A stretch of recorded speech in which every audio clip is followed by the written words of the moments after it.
And we are back. We're back, bitches. I was quiet Bumble about bitches. it. I was quiet about it because we didn't do music to start, and anybody that's got earbuds in, we don't want to startle them. Good call. So we're back, guys. Hi, everybody. Welcome. How's everybody's morning doing? Except for Danish, because she's missing coffee and fucking up labels. Started making our own, well, my own cold brew. You don't like cold brew. No. But I started making my own cold brew at home, guys. Pretty excited about it. Yep. All right. So what do we got on the agenda for today? I'm going to be totally honest. I am not fully here right now because I'm getting ready to post some of my photos from the garden to Instagram. Yeah. And this is like 3 days in the making for me. And I'm pretty stoked. Okay. Things are good for us. We had a date earlier this week where we went to the Naples Botanical Garden and did some photography. We got the Voice of the Broken episode 2 released. We are making changes to some To Be Better stuff right now. I spoke to somebody this week about the website and about redoing all of our contact stuff for like websites and marketing and all of that so that we can start bypassing some of the shadow bans that we're getting on TikTok. So we are going to start doing data collections so that we can email people every Monday when our new episodes drop, or every Friday when a new episode drops, so that we can get that kind of stuff situated. So. Oh, man.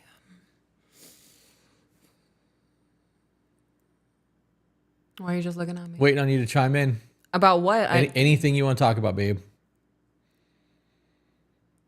I have the perform monkey feel going. I'm very overstimulated and I'm struggling today. So I need you to like kind of you want me take to the jump helm. in? Yeah.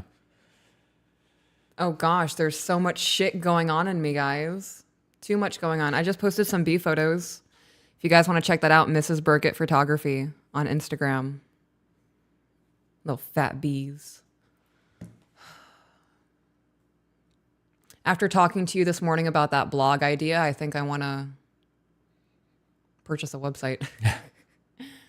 Because I'm getting back into my writing, and I have been typing up a short story in my free time. And it gives me a place to post it. Yeah. And if people actually get intrigued by it, it forces me to keep doing it. I really want to get back into the creative aspect of myself. Yeah.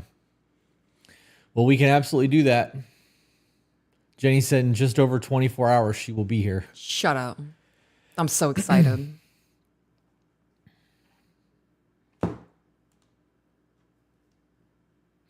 We have a lot we have to do. Bookish girl asked what what your short story is about. My short story is about a woman who lost her husband and then she became institutionalized. And the only thing that's getting her through the mistreatment in this asylum is happy memories with her husband. Well, there you go. Yeah. Hang on, before you keep going. Someone said, free time. What free time? The free time that I schedule for myself for self-care because I fucking matter. Yeah. That's where we're at right now. Yep. I've created, well, first of all, the Instagrams, everybody, if you're wanting her photography, it's Mrs. Burkett Photography on Instagram. My photography is Chris Burkett Photography. And then the To Be Better podcast is also there. So you can follow on all three. I'm at a point now where I'm writing down 8 critical things that I have to do every day. They're like my mandatory, these have to get done. And if these get done, I can fuck off for the rest of the day. But I'm also working on a whole lot of other things that are not critical tasks, but that need to get done so that the more I am accomplished, the less I have to worry about things. We've also started looking into, are you okay over there? Yes, I actually just jumped into the live chat to post my Instagram so people know where to look. Gotcha. Lakeisha said you can use the Chris and Peaches website to post your blogs. Well, we are going to do, we own chrisandpeaches.com. I bought that. That's going to be a website that we're going to use for joint ventures like travel vlogs, photography, boudoir stuff, whatever we decide we want to post. I own chrisburkett.com and have for about 8 years now. Well, it's probably a lie. It's probably been like 6 years. It's been a long time and I've done nothing with it. And I set that up this morning so that I can start posting, just bullshit about life, our travel, meet and greets, things like that. Because the more you link back to a website through other websites, the higher it ranks on Google for SEO and search engines. And we're trying to optimize. So Work is digital work today, Yeah. which sucks ass because I hate it. Ashley said, hopefully I'll see this before I got to go. I'd love to know your opinion on how much time you should spend with your significant other at the start. Thanks. That depends on your free time, their free time, how much time you want to spend with them.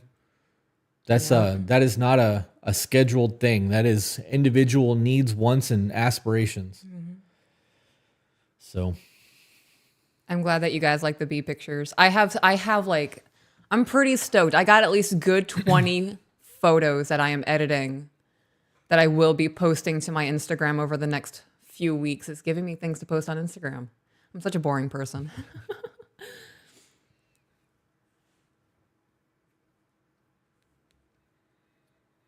Alex said my camera keeps going in and out of focus. There's nothing I can do about that other than sit still and hope that it stays focused on me. Or turn the autofocus off, which I'm not willing to do because if I move a little bit out of the frame, it's gonna fucking ruin that. So, I'm really overwhelmed today. Okay. Like I'm not. I need you to kind of just take the helm. Oh, okay. I'll take over things.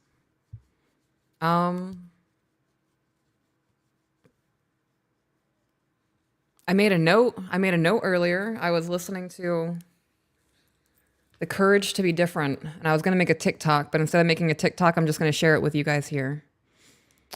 So, for those of you who don't know and have not heard my husband talk about it, The Courage to Be Disliked is heavily based in Adlerian psychology, Adlerian theory. And this motherfucker, this writer of the book said, you chose to be unhappy because you deemed it to be the best thing for you in that moment.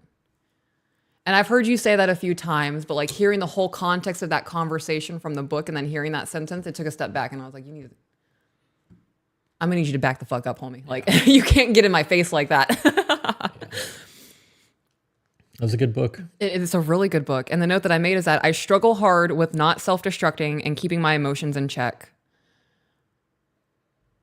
It is so easy to just snap in an instant, in a split second, and be unhappy, be angry. And an example that the guy gave in the book is that his coffee was messed up at a shop or something, and it was one thing after another, and he finally just unleashed on the barista. And he was like, you think I chose to do that in the moment? I was angry. I didn't choose to be angry. And he was like, right, but you chose to yell at that person. Yep. You wanted to yell, and you got angry to yell. You were already worked up before you walked into the coffee shop.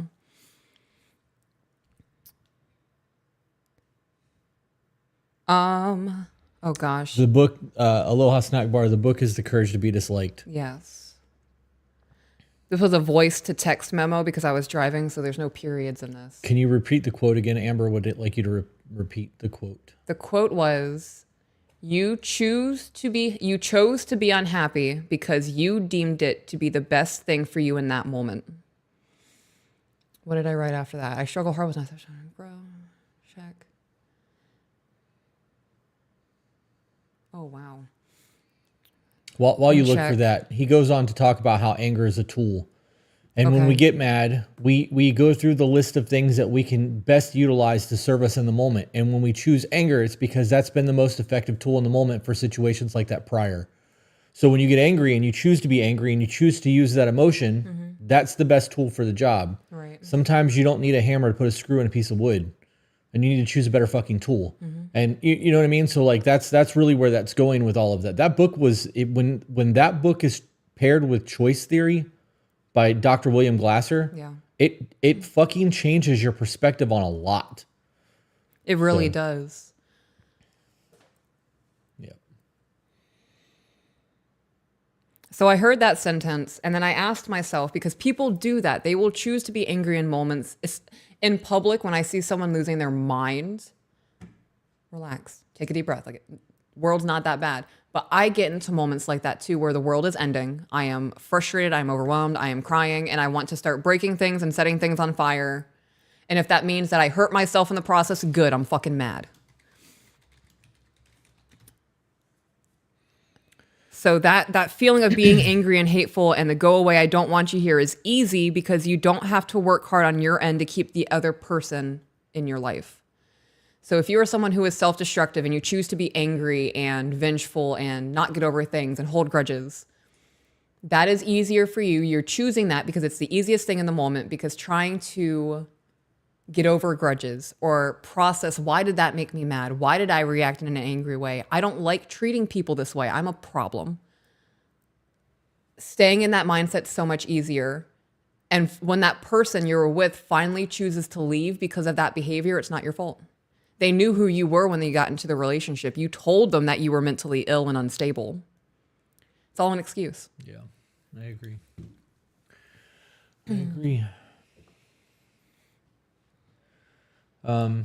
Before you go, I saw somebody ask for my Instagram again. It is Mrs. Burkett Photography. I'm going to read supers real quick because we had some come through and I don't want to miss them. Zach said he's going to grab them, but I'm going to read up until this point. Bethany Baker, aka Thin Mint, said, I've gotten confident with my vinyl works. I'd like to send y'all keychains. What can I make that you would that would make it onto your keys? Much love. I don't know. I can't speak for her keychain because her keychain's way different than mine. Mm-hmm. I have a magnet on my keychain. That's it. Yeah. A magnet in my key because I stick my key to shit so that I don't lose it. Because if I don't, I'm not going to know where the fuck my keys are.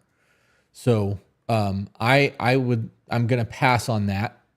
Is there anything that you would like on your keychain? I'm also going to pass on that. My keychain used to be super cluttered and it would get stuck in my purse. Now I'm worried about ripping my purse up.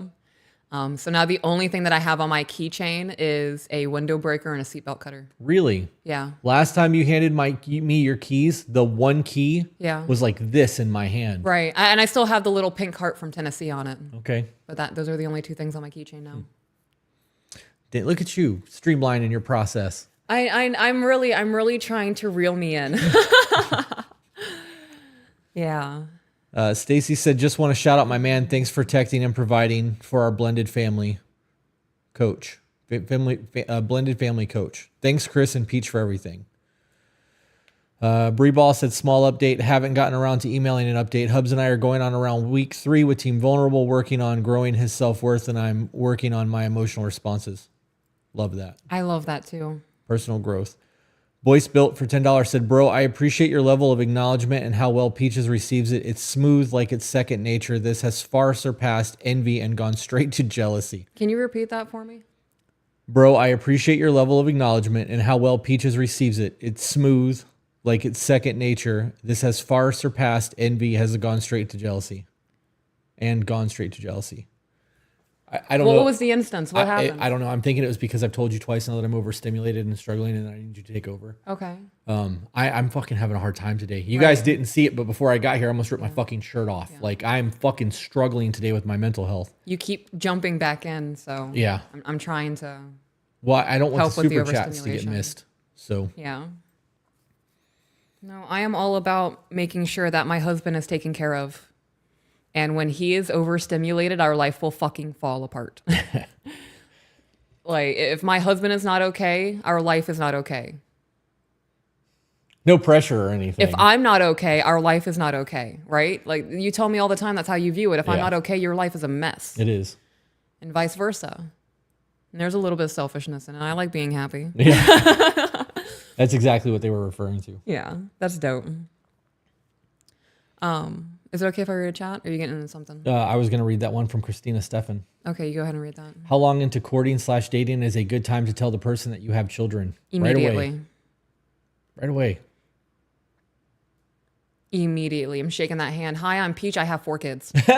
You don't have 4 no, kids. I don't. Thank that was an fucking example. God. That was an example. But that's an extreme. And if someone's like, okay, dope, always wanted to be a dad. Right. You guys are doing the thing.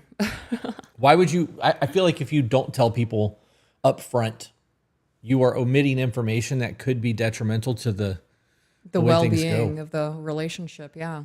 I feel like that's also lying by omission and you're manipulating to get what you want. If we got together, I knew your child was grown. But if we got together and I moved in and you're like, oh yeah, by the way, I have a 6-year-old with somebody else. I was too scared to tell you. I have uprooted my whole life. Yep. Like my lease is done. Like my shit's in storage. I would definitely feel like you tried to pull the wool over my eyes. You were deceitful. You lied to me, manipulated me. Like, did I even choose to be in this fucking relationship? Of course I chose to be in the relationship, but that knee-jerk reaction, your first thought, is the stupidest thought. Did I really even choose this? Because you didn't have all the information in it. Yeah.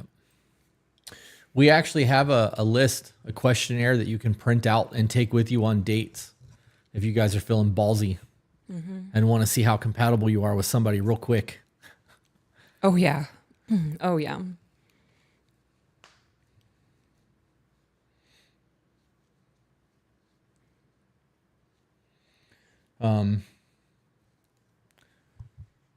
It says, yesterday Moose tried telling me he would make coffee our version of taking off his boots. I literally responded, no, sir, I'll be taking off your boots. Thank you. And he died laughing.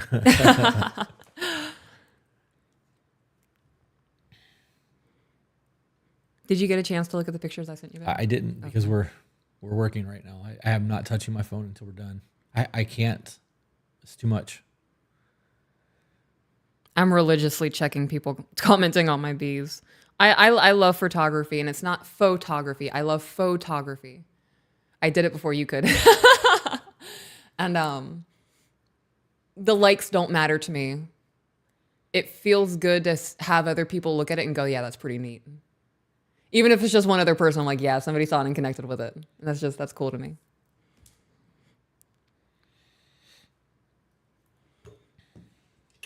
Helps me feel connected to the masses.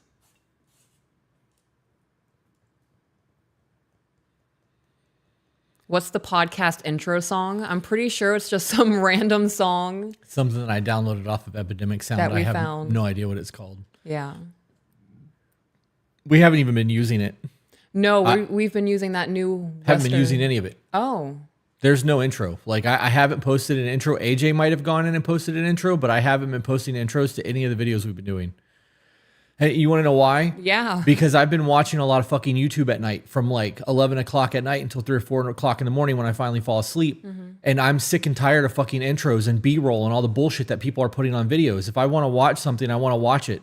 Okay. I don't like commercials. I don't want to be fucking sold shit in the middle of something. So like I start skipping shit like that. And if you guys are making YouTube content and it's not getting to the point within the first 2 minutes of the video, I'm shutting this shit off. Okay. Especially when I'm trying to research something. Like I don't need a 25-minute of opinions when I'm looking for the specs of a camera. Like Right. so, But we're not the specs of a camera. We're a show, and Yeah. people come for various reasons. right. Well, some come for the emails. Right. Some come for dumpster fires. Some come for the intro music. Some come right for banter. But you can't make everyone happy. Right. So I'm trying to streamline. And what we do is email content. Okay. So Patreon has been getting the banter because they thoroughly enjoy the banter. They get it early. Right. I don't know if AJ's putting. I got to be honest. I've missed the last 2 premieres, so I don't know what's been done. I'm assuming he's probably still putting it in there, but Yeah. I haven't been sending it to him on there already. I would like to keep my intro for the garden segments. Okay. We got a super chat. We got a super chat. Haley said, "Hey guys, finally caught a live. I'm sorry. Finally got a live. Just want to let you know how much I appreciate y'all, and I'm still praying. Love that. Thank you. Would you like to do some emails today? We can, yeah. Okay, Yes, we can. You want to know something I've been thinking about heavily? sure. And I'm actually like considering doing this and dedicating time to it. Getting some sort of certificate, like taking, but I'm also like, I would be so mad if I take a course to deepen my understanding of psychology for me to leave that course and be like, I already know all of this. Right. Well, that's the downside of doing the amount of work that we do. Right. I'm not paying for a piece of paper. Right. Well, and Right. you would be essentially. Why is this fucking up? You are offline. Some functionality may be unavailable. This is not okay with me. I need to be able to see. There we go. All right.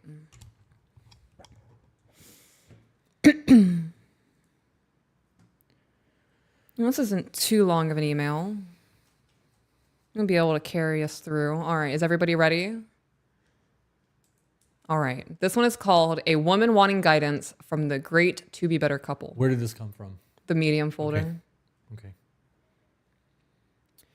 Dear Chris and Peach of the To Be Better podcast, and hello, email screeners. I have been a fan since the beginning of the podcast when it was just a TikTok hobby for y'all. Damn. I've been here for a while. I considered writing an email in the past, but my partner and I usually figured out our issues on our own and through therapy. However, I need to move this up. Okay. However, things in life keep getting more strained, and so I find myself writing this email for some advice and or guidance. I'm going to do a bit of a different format for y'all and hit you with some scenarios in no particular order. Please assume each scenario is unrelated to the others, and keep in mind that we are both only 30 years old if that's relevant. I like the format of this. Right, me too. Like, I love that it's not in a chronological order, so we're not sitting here wondering, did this argument affect that argument? These are standalone. Look at them by themselves. Right, but there's not gonna be trauma dumps. Right. This is just be this is what happened kind of shit. Yeah. So here's the first scenario / question. 1. Chris, let's say you are the main provider of the house in a blue-collar career, and Peach was fired from 2 different jobs over the last year. She has expressed her mental health needs, and working just makes her very stressed when she tries balancing household duties. Okay, so I'm going to pause here because we have lived this life. But it's easy. I would like you to quit your job. Just don't go back to work. Right. I will. That's super easy. Okay. That was exactly what happened. It is what happened, yeah. But it wasn't because I was stressed out and I wasn't able to manage everything. It was, you wanted me to be home. Mm-hmm. So, some background for people who are watching. I have lived this life where I worked a full-time job and I maintained the household. As a couple, you both decided it's best that she is now just a stay-at-home wife / mother. Now that decision has been made, and for the last 3 months, you're both living that life. Can you start that again? Did they say just? As a couple, you both decide it's best that she is now just a stay-at-home wife / mother. Okay. So she's not working. Yeah, but change your thought process, because being just a stay-at-home mom and mother is not just. Right. There's a lot that goes into that. Our schedules are chaotic as a motherfucker. Oh my gosh, our life is a mess. And it's not just Peaches, the stay-at-home wife and mom of a 4,000 square foot house. And like, there's 2 kids involved, and I'm a hurricane on my own. Like, your life without the podcast is still crazy as fuck. Oh yeah. So when we aren't here working, I'm home cleaning and cooking and laundry, maintaining the yard, and doing all the other things that I call you last minute. I'm like, hey, I need you to take care of this real quick. I fucking forgot. Right. So yeah, there are a lot of times where an hour or 2 is taken up because bank runs, or I need you to go pick this up because I'm unavailable. Right. I don't think that it's harder to be a stay-at-home mom or stay-at-home wife. It's just a different way to juggle things. But I don't think that you should downplay it to the point of just. Yeah. Because there's still a huge role that comes into a team scenario in that situation. So it's like when people work in a tattoo shop and they say, I'm just a piercer. You know, you're not just a piercer. You are the body piercer. There's a difference, right? Like, you're downplaying your role in a company or in a team dynamic. You're putting yourself below the other people in the room. Right. All right. Now that decision has been made, and for the last 3 months, oh my goodness, pardon me. Now that decision has been made, and for the last 3 months, you are both living that life. I just recognized that I am fiddling with a plastic knife versus fiddling with the microphone. And I'm sitting here holding my chest. So if any of you see me holding a plastic knife, this is my fidget toy right now. That's okay. I'm digging my fingers into my thighs, so it works. Rather you dig them into me. One day, you are about to head to work as a sole provider with a child in the home, and Peach expresses that she misses you and wants you to be a stay-at-home too. How would you handle that situation, Chris? Do you call out sick and talk to her about it, or do you go to work? That day I go to work. Right. You can't press pause on the world. No, you can't. It's going to continue moving whether you show up or you don't. And if you have the sole responsibility of being the provider in terms of finances. You don't get a choice. Right. You go to work when you're sick. You go to work when the kids are sick. You go to work on graduations if you don't have the opportunity to take time off. Yep. If somebody's in the hospital, you're going to work. Right, because the world is on your shoulders. Now, if you have a little bit of savings and you can take some time off, or you've got PTO or vacation days, then you take the time off. Hey, Right. I'm bleeding out of my butt. I can't come in today. Yeah. You get really gross with it. People don't want to hear that shit. They just get you off the phone. So, pro tip: if you ever got to call in sick, it is really descriptive with your vernacular. Yeah. And people just get you off the phone. They don't want to hear that shit. It works. Right. But if I were an employer, I'd be like, all right, clock you now, motherfucker. Are you fibbing to me right now? You're giving me too much information. However, I would sit down with a check-in and try to figure out new revenue streams, right? Would you try to make that happen? Yeah, absolutely. Being a stay-at-home because I wanted it? Yes. Okay. I would rather, to be a stay-at-home as in like to work from home. Right. Yeah. Because otherwise we're talking retirement, right? That's a very different discussion. Okay. So work from home. Right. If I could create a business where I got 10 extra hours a week in the house, that's a step towards what we're working for here. But you have to take those steps. And you also have to understand that in the event that you're creating a business, there's a likelihood that you're not going to be home nearly as much as you are right now to be able to get to that point later. Right. So, And even with us both being stay-at-homes, we both work. I don't get as much quality time with you as when I have your undivided attention. right. So even when you are working from home, you're on a computer for 6 hours, or you're here at the studio working on things for 8 hours, and then you want your decompression time, so you're here for like another 3 or 4 hours. Right. So something to keep in mind is that even though that he may be working from home in the future and that's a feasible thing, work is still going to be work. He's still going to have to give undivided attention elsewhere.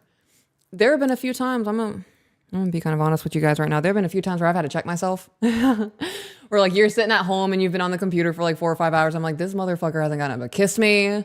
He hasn't come over here and touched my butt. And I'm like, okay, you need to calm down a little bit. Like you guys had a moment this morning, whatever that may be, whether we had intimate time or we drove somewhere and had quality time in the car.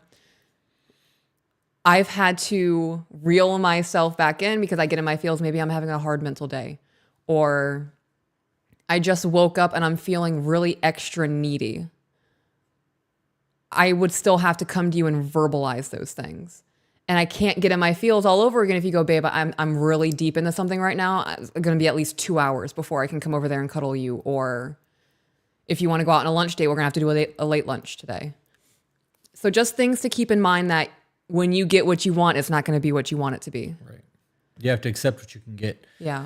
I would also like to point out that having these schedules that we have set up with the calendars and the way that we work that way is a godsend for that, because like, when I have scheduled calls, Right. I'm going to be on the phone for 2 hours or however long. And in the event that it's something that you can sit through with me, you will.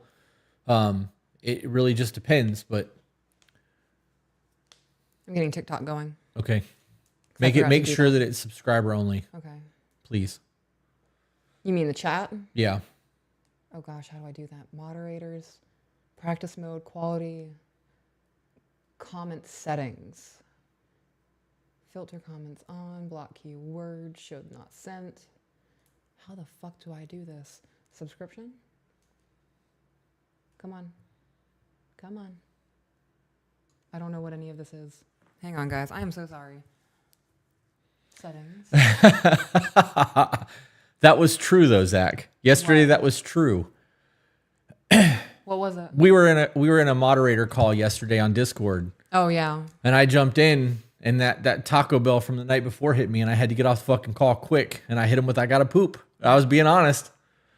I wasn't giving details. I should have gotten detailed. Heather said, while you're doing that, member for 15 months level early access message. My brothers and sisters, thank you for everything. Love and appreciate you more than ever. Everyone, find your fucking tribe who has you. Join the Patreon Discord and be part of something more. Love that. Love that. I can't figure out how to turn on subscriber only commenting. You showed me how to do it, so you should know. Well, it looks like they updated a bunch of shit.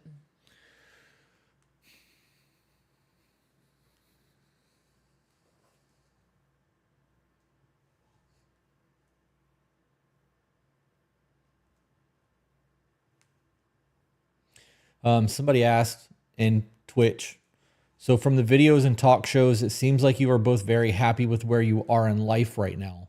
Would you both say you got your life goal? And if not, how does it look like? And then they said that, sorry if I worded it weird, English isn't my native language. That's fine. You're way further ahead than I am that you can speak two languages, because I'm just me. And I only got American, and it's not even that good. We are happy in life.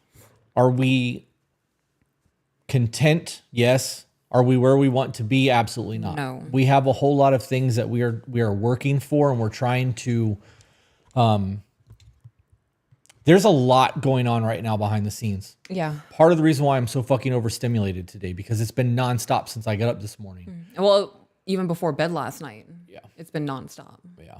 So, if everything that we have in motion right now takes off and does what we're hoping it will do, then 2 years from now, our life will look very different than it does. Right. 5 years from now will look very different than in 2 years. And in 10 years, who knows what this will look like. But I'm also learning to live right now and like my life right now and be happy with what I have right now, because the past doesn't exist. It happened. It's gone now. And the future isn't here yet. So I'm going to make the best decisions I can right now to have the best future I can possibly have. But the future too will become the past eventually. Yep. And that too will no longer exist. So I have found joy in what I'm currently living through and living in the present. So like, there are times that things are kind of rough mentally. You know, we have days that are hard. Yeah. But for the most part, our life is dope as fuck. We get to do pretty much whatever we want, because we are our own boss, and we've got financial freedom and stability, and like, we don't argue and fight. Right. There's not any type of anxious nonsense that comes from the home. So that's my answer to that. And real quick, Jenny became a member for 13 months and said, I am so excited. I'm just a few days away from spending time with my favorite people. I can't wait for this meet and greet. Yeah, it's going to be a good time. You want to get back into the email? Yeah, real quick, Kalista asked if you would rather be called Peach or Peaches. I personally prefer Peach. I started my own nickname, guys. Nobody bullied me for it, so I just ran with it.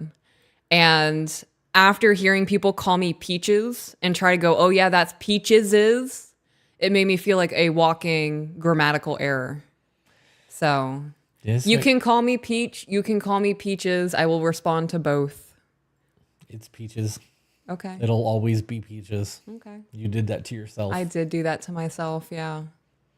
My borderline wanted to make sure we were all heard. Yeah. Hello, TikTok. Thank you for everybody who's joining. Thank you for all of the gifts. We are currently live on YouTube. If you want to be a part of the conversation, I'd highly recommend going over to the YouTube channel. We are doing email reads today. And this is just a window for you guys to be a part of it if you don't want to go to the YouTube channel. So back into the email. The emailer asks, Peach, how would you navigate those emotions? Would you keep that to yourself, or would you share that with him? Just to jump back, the situation was she misses you and wants you to be a stay-at-home too. So that is not something that I would keep to myself. That is 100% something that I would share with my husband. But that would also be a conversation of, I want to plant this seed and I want you to think about it. If it's something that you think is doable and it's something that you are interested in becoming our life, I would love that. But I also would not expect you to call out of work sick or to just halt everything and change our life in that instance. That's unrealistic to me. I would expect there to be a conversation. You go, okay, babe, I hear you. I'm going to chew on this. And I also don't expect a response within the next 3 hours. This will be like multiple conversations. I would imagine over multiple weeks, if not a couple of months. Because that is a very big life change that would have to happen. You have to make sure your money's right. Yeah, there's all other factors too that I didn't consider with my answer that I think we should probably talk about because it's relevant to your answer as well. Okay. If somebody has a job that they really enjoy doing, Right, yeah. and that's their passion in life, That's what makes them feel like they have purpose. right, having them stay home because you miss them isn't fair to them. It's selfish. It is. And there's nothing wrong with that. Maybe you ask them to take an extra day off a week where you come home a little early every day. Those people also can create a business doing that job and get to the point where they can hire a team where they only have to work from 8 to noon every day, and then it frees up more time. Yeah. That 8 to noon is going to be fucking chaos, but it's possible. Or they work from 6 a.m. to noon, right? Because it gives them that extra 2 hours. They don't have to rush to get their day done. But I think that matters because there was a time in my life where my tattoo career meant everything to me. And if Right. somebody was like, I want you to quit your job, I'd have told them to eat a dick. Like, Right, kick rocks. right, because this is what I've wanted to do my entire fucking life. So it really depends. It depends on the situation. It depends on finances. Ambitions. Right. If we were ever to the point in life where we could live for the rest of our life without ever having to worry about making money again, I would demonetize everything. I would remove all ads and we would do this for free. Yeah. Because this is, for the most part, what we enjoy doing.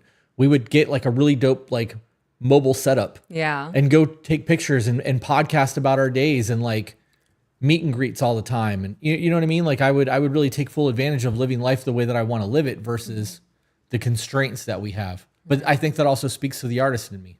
It does. So- I would agree with that. Why? Why do you agree with that? That speaks to the artist in you. Yep. Let's hear this thought process and see if we're on the same page. Because all of this is creativity. Okay. All of this is us blindly fumbling around the world until we grab something and then we're just going to inspect it and see if we can gain anything from it. If we do, dope, there's a golden nugget. If not, I now know what that is and I'm not fucking touching it again. It's a waste of my time. And this is, to me, one of the biggest creative outlets anybody could ever have. Right. And the reason that I made that statement about demonetizing it all and taking away the paid aspect of everything is because the moment it turns into a career that you are dependent on people to pay you for your services, you lose the lose your creative freedom. creativity, yeah. Yeah, because it's become more than a hobby. Yeah. Did you get to that part Yeah. in the book? Yeah. Yeah. I read that and that fucked me up too. Oh, that might have been a page that I dog-eared for you. That came from the Stephen Pressfield conversation that we had yesterday from the War of Art. Yeah. And then it was reiterated in the book that you read while we were on our way to the garden. All right. Back into the email. Yep. All right. Chris, this is another scenario. You are a single blue-collar working man and you have been working for over a year with a company that requires you to stay out of town during the busy months. The job pays over $35 plus an hour and overtime, and you are planning on getting a CDL qualification. Okay. You enjoy the job and live a healthy lifestyle for the most part. It is the most you have ever been paid, and you plan to work there several more years. Then you meet the love of your life, Peach, and move her into your home after a year or so of dating. She didn't realize the demands of your job, nor did she realize you are required to be out of town in the busy months. Pause. There's no way that you would not know that. Right, especially after a year of dating. Right. Okay. So if he disappears for 3 weeks at a time, there's no conversation of why am I not seeing Yeah. you? Yeah. That's not a possible scenario. That is completely bullshit. not possible. Right. Okay. Unless you're really, really naive and gullible. Right. Or why would you move in with somebody you know nothing about? Right. How do you not know what they do for a living and understand their work schedule after a year of dating? Like that's just not a possibility. So, but Yeah. continue and I'll answer whatever it is that they're. How would you prepare her for that? Did they say they had kids? Because if there's not kids involved and you're a stay-at-home, because Well- that was the last question. Oh, they said that it's not relevant to the previous questions. Yeah. So how would you prepare me for that? Your insane work schedule that I don't know about after a year of dating and I'm moving in with you. You would have been prepared for that from the courting phase. Right. I would have told you when we first started dating, like, look, there's going to be times where I'm gone for 2 weeks or a month at a time because of work. Yeah. I can FaceTime you every day and, we can stay in touch that way. And times you can come with me on the road or whatever it is that we're doing, but I make really good money and my career is more important to me right now than casually dating. And Right. if this is what you want, know that we're going to have a really dope future, but this is going to be rough for the next year or two. Yeah. This wouldn't have been. This wouldn't have been a thing. Yeah. I am too clingy of a person. I would sit on your lap while you take a shit if you allowed me. Like You have. I have. I didn't think we were just going to say that. You fucking went there. You went there. I have. And if we've been together for 3 months, right? At that point, we are beyond the free trial subscription. I am really into you.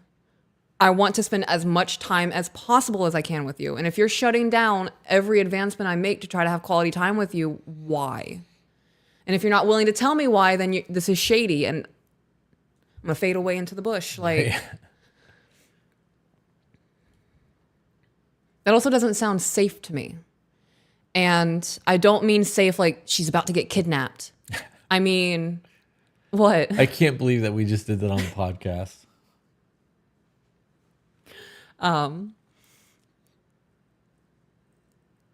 Not safe as she's about to get kidnapped, but safe as emotional safety. I view that as lying by omission. Like, if I didn't know you had a 6-year-old kid and I moved in with you, and then all of a sudden there's a child here on the weekends, you lied to me. Yeah. Okay. Continuing. Yep. Peach, how would you navigate your mental health as a stay-at-home wife/mother when your man is gone Monday through Friday, staying in hotels with his company, traveling the state?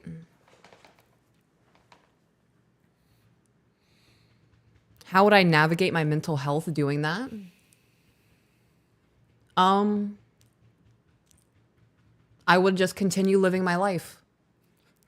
My man is away, providing, doing the thing, and when he comes home, he's gonna have a clean house, he's gonna have a good meal, a positive atmosphere. Oh, I'm gonna thrive. I'm gonna pick up hobbies. You're not here to take up my time, so I'm gonna fill it with a whole bunch of other things. I'm gonna learn a language. I'm gonna start doing art. Maybe play an instrument, get more active with the kids. I would make myself as busy as possible. What is that saying? Idle hands is The devil's plaything. the devil's plaything. Idle hands is the devil's plaything. I view the mind the same way. Yep. And you don't have to be religious to view depression and anxiety and self-seclusion because X, Y, and Z as a bad thing. So idle mind, mental illness will thrive in that. Absolutely. Yeah. That is when I struggle the most, actually. Me too. I have recognized if you ever see me just sitting on the couch for more than 45 minutes scrolling on my phone, kick me off the fucking couch. Yeah. Because I am doing that purposefully to not do anything else because I am depressed or I am so anxious. I just want to wallow in my anxiety and feel bad today. So if I'm not cleaning or working on my garden or painting or making notes from an audiobook, I need your help to keep me in check. Thank you. This company also has a slow season that has about 4 months of paid time off, so you know he will be coming back home. Oh, I'd be looking through that 4 months. That's the end goal, babe. You get 4 months paid off of work. How long can we go on vacation for? Right. Like, that is going to be our living lifetime. This is when you struggle for a little bit to gain a lot in the long run. Yep. That was the last year for us. Yeah. We've already gone to Arizona this year. Mm-hmm. We have a meet and greet this weekend in Sarasota. We have Vegas in June. We have Thailand in October. I am now looking at Tennessee in July. Yes. And trying to figure out something for August. I don't know what I want to do with September because it's our birthday month, but like I would like to take a week to a weekend every month this year to go do something. Yeah. So we missed the first couple months because things were kind of weird, but like I feel like we were still coming off of that 1 year of total chaos. yeah. Like, I feel like we were just now finally getting our lives back into order. Continuing on in the email. Mm-hmm.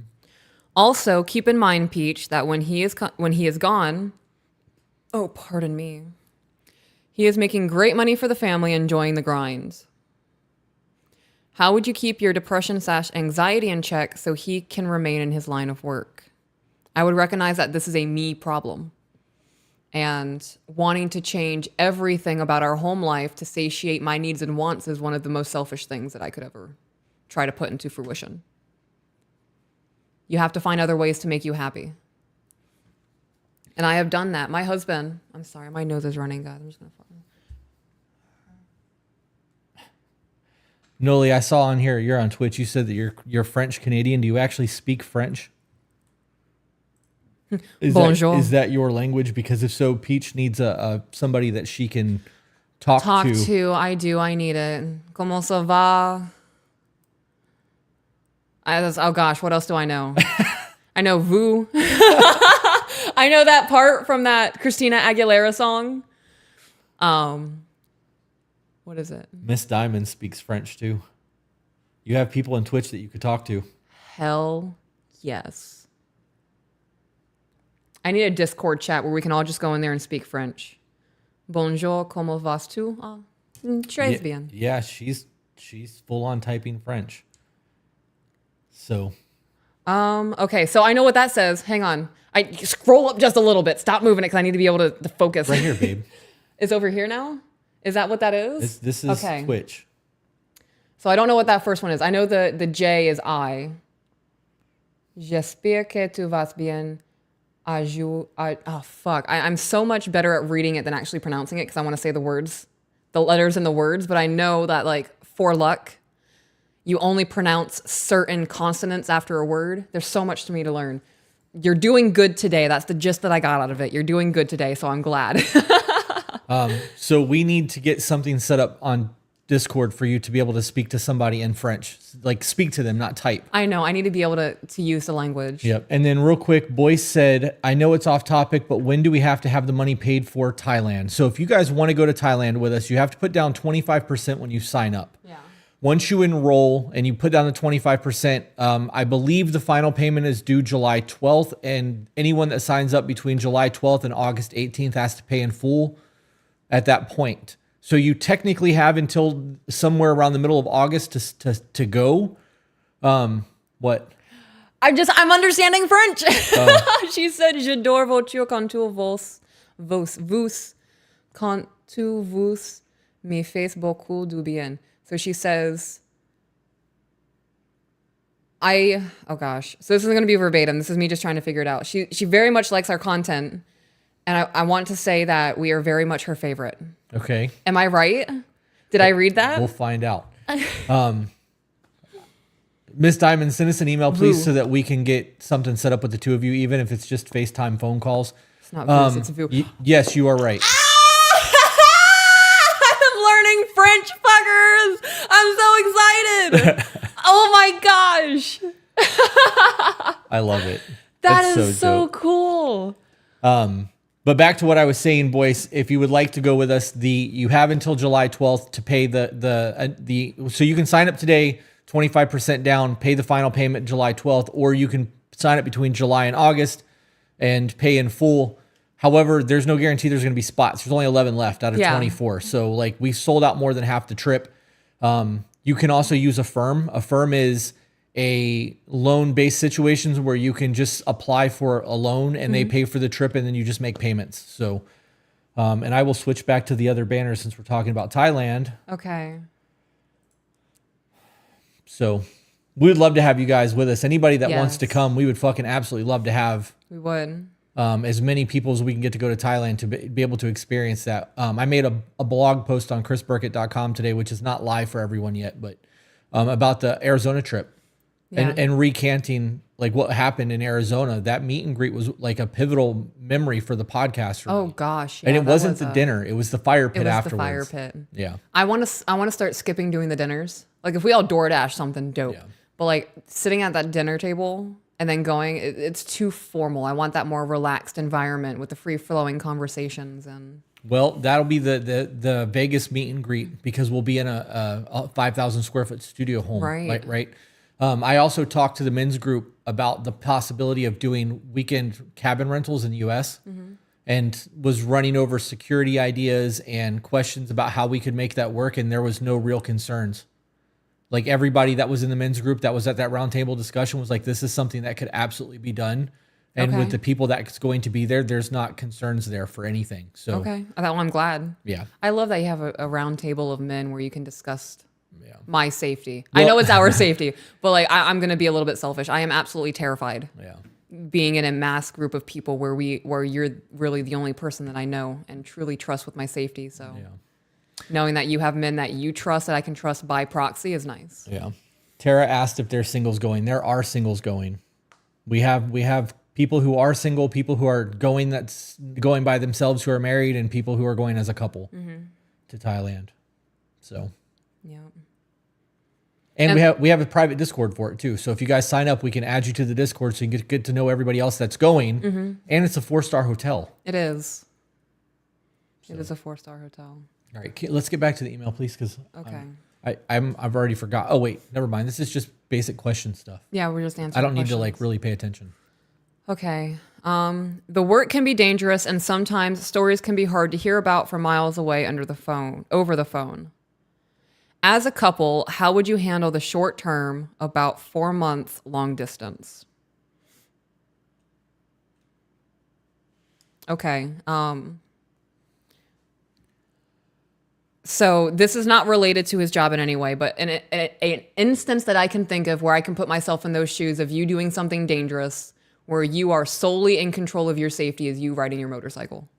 I mean, you're not solely in charge of your safety. There's vehicles going around and whatnot, but your attention is required for that. And if you go down on the bike, the first thing I'm going to ask you is what happened, right? Like, did you hit something? Did somebody hit you? And the recounting of your story is, I did this, this, and this. I was in control of all of this, and then somebody rear-ended me. That is the one variable that you are not in control of.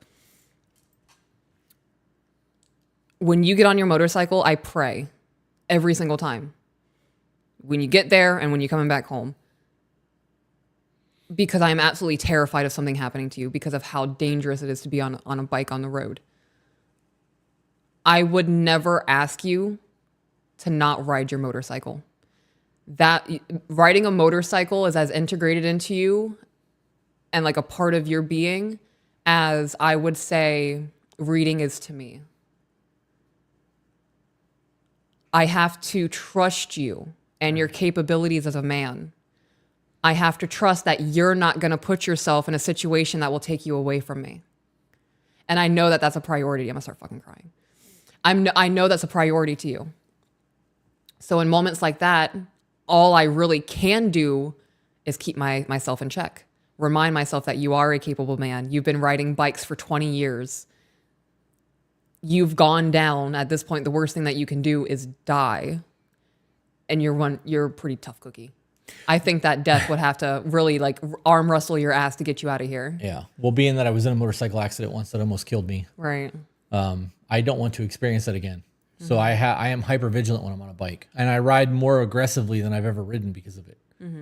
So I'm braking harder than ever before, and I'm fucking speeding ahead of the group. And like I ride very different after my accident because my accident was 95% somebody else's fault and 5% my own arrogance. Right. So we're not doing that again. Yeah. Right. Before Before you move on, are you stay on the motorcycle thing? no, I was gonna answer the next part of the question. Okay, I'll wait until you're done. Before Okay. we start the next question, I have something to say. So the next part of the question was, as a couple, how would you handle the short-term long distance? So the short-term long distance is about 4 months out of the year. I would handle that with scheduled calls every day.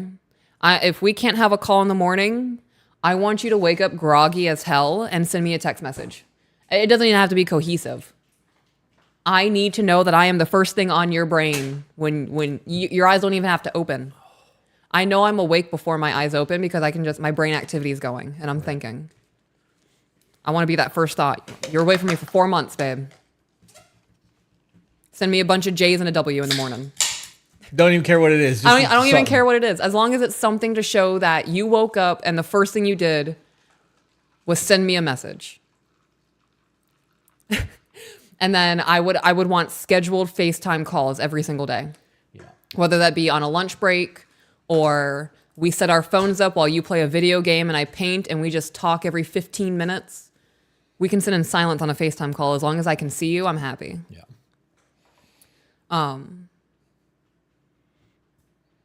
I would be requesting videos. I would be sending photos. I wouldn't expect you to send me photos and videos every day, but I would be sending videos just to update you on what's going on in my day-to-day life because you're not here. So if Ricardo comes into the backyard and he's getting Jessica birdseed because she's a lazy bitch, I'm going to take a video and be like, babe, you're not going to believe it. He once again is out here door dashing meals for his wife. Can you clarify that for the people that don't know that those are your adopted birds? They're cardinals. Ricardo and Jessica. I don't know if Jessica is like nesting right now or if she's getting ready to lay eggs. I don't know how bird breeding works, But I'm fully convinced that she is sending Ricardo out to get seed for her to fly it back to the nest. But I've also seen her leave the nest simultaneously while he leaves. So I don't know if that's just like a love language thing for them. I am probably 100% pushing person characteristic onto birds right now. Maybe it's a mental illness. Who knows? But they're birds. I would make it a point to keep you up to date on my life. Because if I'm not keeping you up to date on my life, I'm keeping somebody else up to date on my life. Yep. And that's a problem. This is basic prioritizing the relationship. Right. Before we move on, there's currently 352 people listening, watching on YouTube, 50 on Twitch, and I don't know how many's on TikTok right now. About 300. We want people to send us love stories. Yes. Not like a made-up love story, but like the most romantic, amazing first date you ever had. Something beautiful that we can read on the podcast to go along with thank you emails, so that we're not just reading trauma dumps and dumpster fire emails all the time. This is actually pretty refreshing because this is just standard Right, we're shit. just thinking. Yeah. Yeah. And that came from Jenna. That was her idea. And she said that we should do that. But I absolutely think that it would be a dope idea to be able to get like amazing first date stories.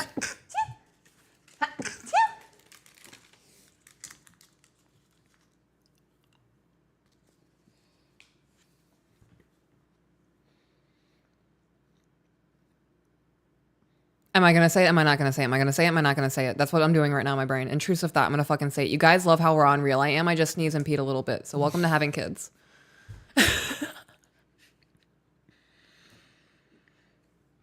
Thank you for the bless yous, guys.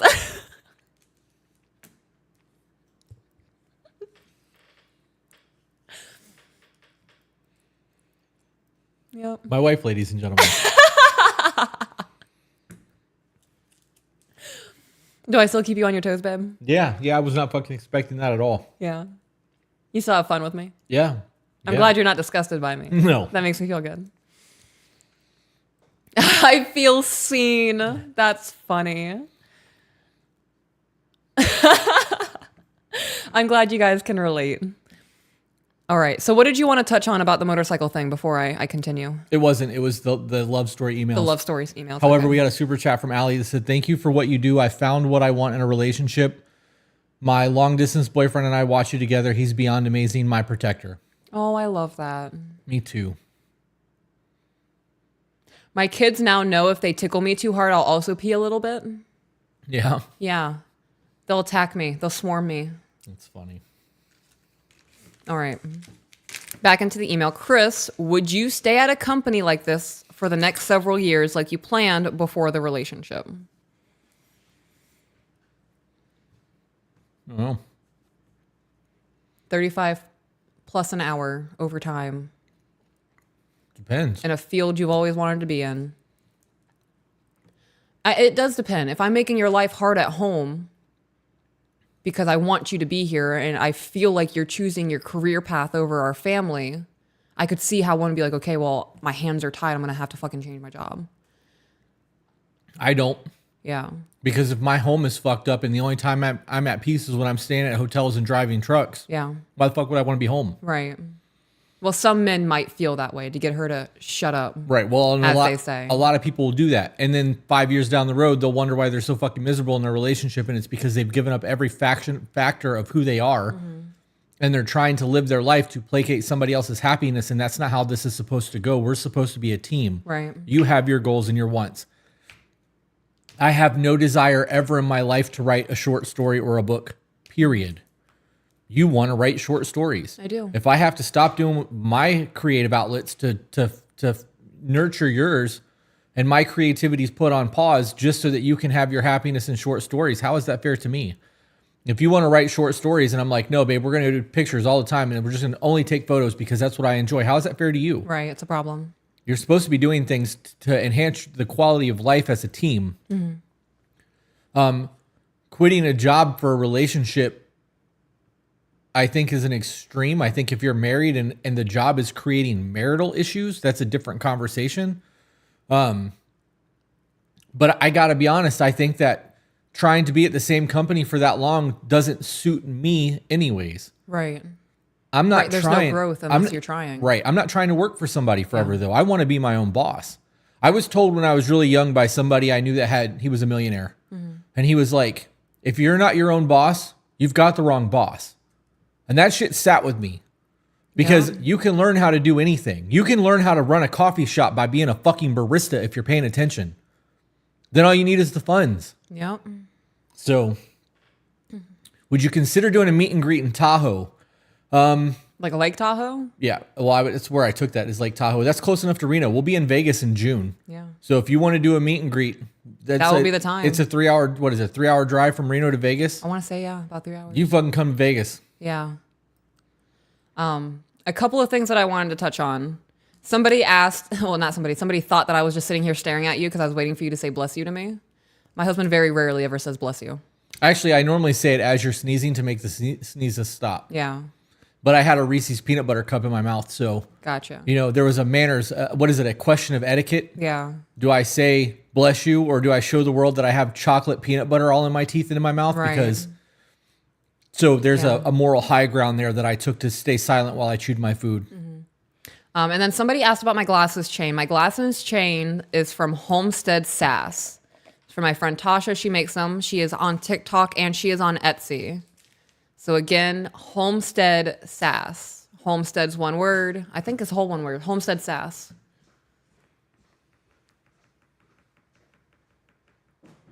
How about a meet and greet in Minnesota?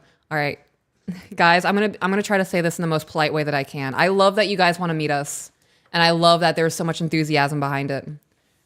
Having requests and pulling us 50 million directions versus just going to the spots where we plan the meet and greets very much feels like perform monkey. Right. And it makes us not want to do any of them. For me, it's a realization of people think that we're like rich.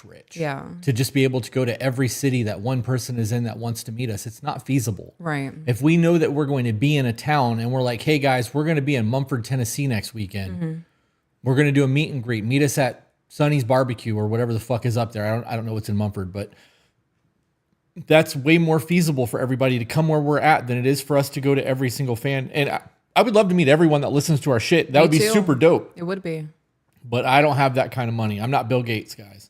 We don't have that kind of money. No. Yeah, we don't have that kind of money. Finances are my responsibility. So Will we have scheduled lizarding in Vegas? Of course. Are you kidding me? you guys should see this fucking... Oh, I'm going to be swimming. It does have a pool. We're going to be playing hide and seek. It's a big house. The rooms are themed. It's massive. Albert, that was Fight Club. I'm going to bring joints. Well, yeah, because it's legal It's there. legal. Well, y'all, you don't even know the debauchery we're about to get into in Vegas. We have 8 hours at that location. 8 hours. And I scheduled the meet and greet for 5 of it so that we can record a podcast while we're there. Yep. Moving on into the thing. Yes. Email. All right. Peach. Say you are a single mom of one child who just turned 6. Okay. So I've been a single mom of 2 kids. So I'm going to pull from that experience. You had every intention of raising that son on your own until he reached 18 as a single mom who doesn't date or even look at men because of your past drama and diagnosed PTSD. Okay. The children's father has never been in the picture and was a short fling that resulted in pregnancy. So there's no child support or visitation of any kind. However, you bump into an old friend / coworker and find that he just moved back into town and he asks if he can stop by for a drink sometime to catch up. You share your number and later invite him to the house. A friendship develops over a few months and suddenly you realize you have feelings for this man. He shares his feelings for you, so your plans of being alone for life are about to change. How would this change feel and what would you do? Would you pursue the relationship or cut it off before it goes further? Okay, so I'm in the mindset of fuck all men. I have drama and I have diagnosed PTSD and I am steadfast on making my life harder by being a single mom to a child. And then suddenly a man comes into my life, sweeps me off my feet and wants to make my life super easy.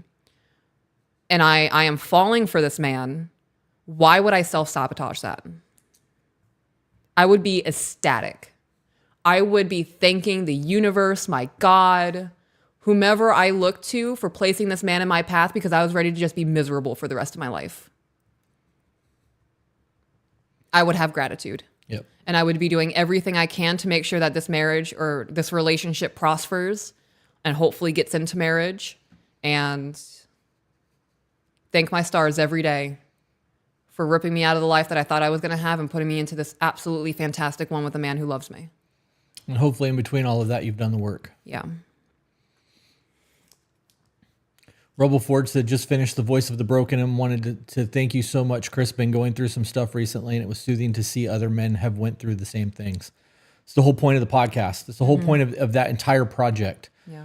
And we actually talked about that this morning. That's one of those things that will probably never be monetized. Right. Like, this is purely a passion thing for me. I know that you can't have content like what I'm making in The Voice of the Broken and it work as a monetization thing through Alphabet, which is YouTube and Google. So I want to be a catalyst for people to change their fucking lives. So. And then a clarification question. So the gentleman that we are talking about now is not the father to the 6-year-old child. Right. This is from a previous relationship. So he is a stepfather or a step parent, step figure if they're not married. Potential bonus dad. However you would like to do that. So I would 100% pursue this relationship. I would pay attention to a lot of things. The way that he acts, the way that he talks to people, the way he treats me versus how he treats the other women. If I'm very big on not disrespecting me, especially as your wife.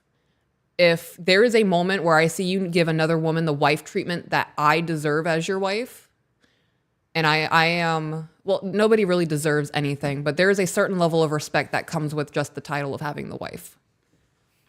I would pay attention to that.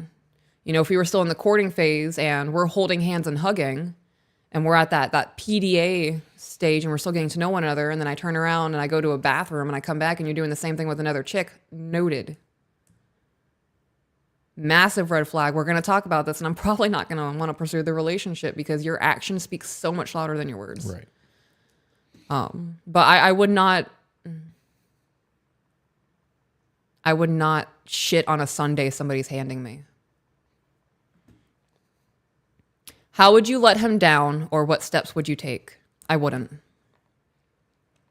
If you decide to continue the relationship, what would you say if he wants to bring the real father into the picture for child support?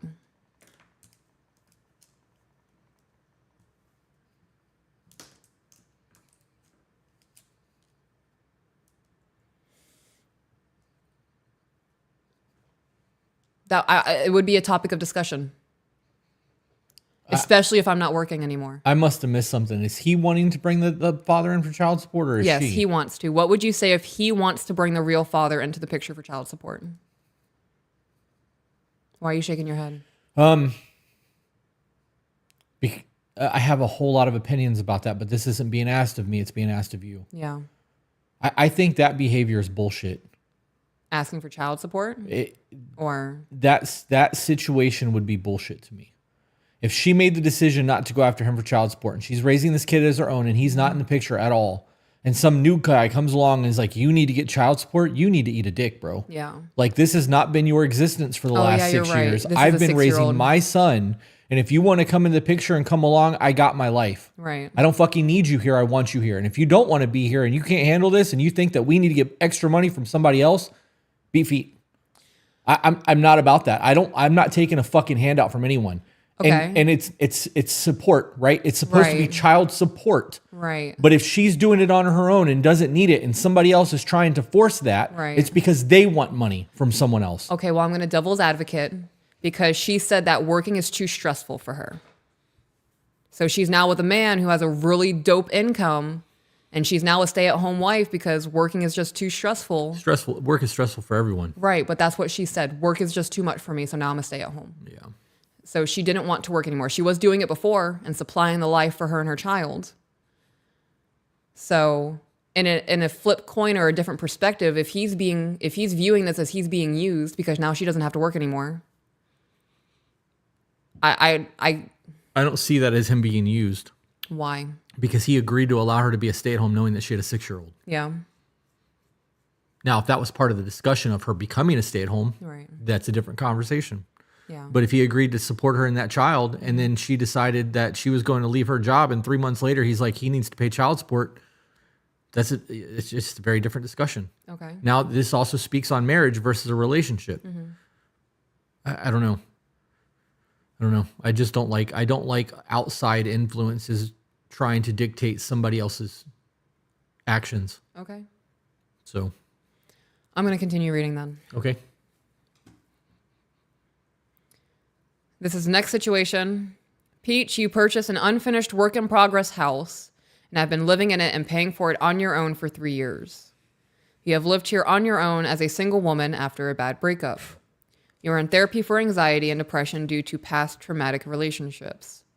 Suddenly, you meet a great guy and fall in love. After about a year of dating, he wants to move out of his apartment and quit renting and help pay off your house with you and help remodel it. After living together for 2 years in the home and after several home improvements, he asks you to marry him and intends to add his name to the house. Peach, how would you handle this as a woman in love with this man? Would you decide to trust him in marrying him and sign his name to the house? No, okay, I can't answer this. I don't know the quality of this man. I know the quality of my husband. And I can answer this question based off the quality and characteristics of my husband. I'm not going to answer this, though. I can't tell you whether or not I would trust him and put his name on my house because I don't know how he treats you. You say that you're in love with him, but you can be in love with a total asshole. So I'm going to choose not to answer that question. Okay, so I'm going to answer it because I agree with all of that, but I'm going to add to it. So Okay. in a scenario like that, why is he trying to be added to the lease or to the note, the lien, the mortgage? Why the deed? Right. Why is he trying to be added to that? Because if you already own the house, there's no reason for that to be a thing. Now, if the house sells and you guys are married and you buy another house, then you both have to be on the mortgage. Right. Because you're buying a house and you're married. That's a different discussion. I don't see a reason for that. Even if Yeah. he's dumping a bunch of money into it for the next 10 years and you guys get divorced, I own the house. It's in my name. right, it's your house. Right. And in a lot of places, there's common law. So if you guys live together for, I think in New Zealand, it's 2 years? Yeah, I believe so. At that point, if he moves out, he gets half of everything because of the common law. Well, and that speaks to prenuptial agreements too. Right. I think that any premarital asset should be yours when you leave. If you own a house, 10 cars, and a business, Yeah. and you guys get married, that should go right back to whoever owned that shit in the beginning. I agree. None of that should be able to be touched by anyone. But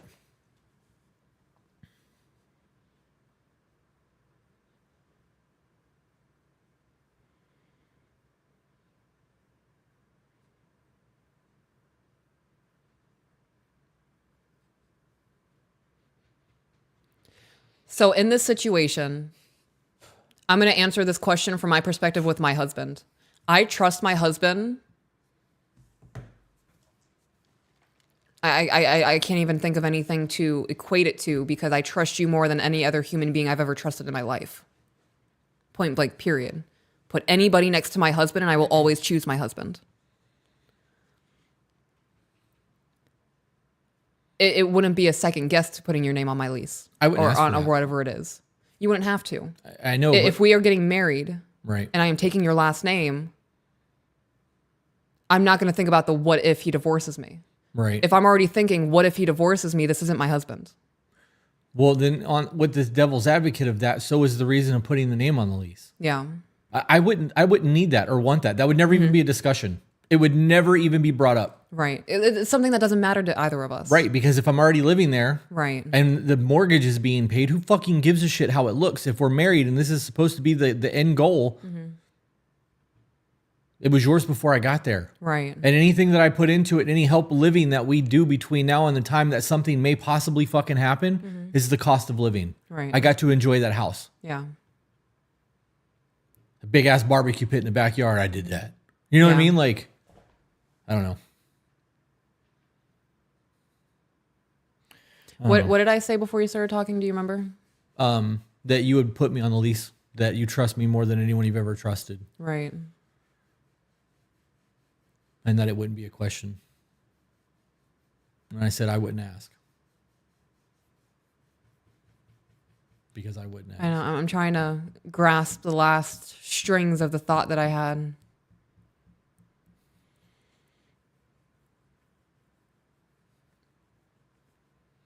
Do you have anything you want to add on that? I'm just going to keep reading. Okay. Do you have anything you want to add? No, I'm good. All right. Peach, would you ask for a prenup? What if he refuses to sign because he feels he has put in the same efforts at this point and wants no less than half due to the home improvements? Okay, so these should all be discussions before moving in together. If you weren't okay with him getting half of the funds of the house, right? If that was his end of the agreement, right? I'm going to pour in $100,000 into renovating this house, and when we sell it, I want half of it, whether we're still together or not. Like if we're still together, we're rolling into a new house. If we're separated and the house sold, I want half of it because I poured $100,000 into this. That should have been a discussion before he moved in and started paying for things. I agree. And if that was a discussion and you agree to take the money anyway, that's some slimy shit. Yep. I am always in favor of prenups. I am too. What if he refuses to sign because he feels he has put in the same efforts at this point and wants no less than half due to the home improvements? Well, at this point, if you don't have a contractual agreement to pay him, he gets nothing anyways. Right. So just tell him to beat feet. Yeah. that could be one of the things that ends your guys' relationship. Yep. If you are set on not having him have any of the money from this house, then that's not something I would just sweep under the rug. Right. Oh my goodness, excuse me. How would this look? Would it end the relationship? It could. And if it did, I would choose that. Because if I am, like I said, I'm dead set on this is my house and you're not going to get any money out of it, even though you've helped renovate it, you're choosing the house over your relationship.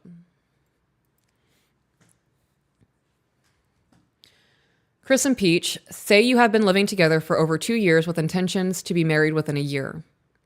Let's say you both work full-time jobs, so you come together at home at night. Almost every night you both partake in medical marijuana together, and it's how you first bonded as friends in the beginning of the relationship. Suddenly, Chris is asked to get a new qualification at work, resulting in him having to quit partaking. Peach decides to support her man and also quit. However, after a week of not smoking anymore, you both are having physical withdrawal symptoms. Peach has more severe issues with quitting because she has used it to weaken her anxiety/depression symptoms for the last several years, and now she can no longer sleep at night or get through a day without a panic attack. Chris decided she can continue to partake for health reasons.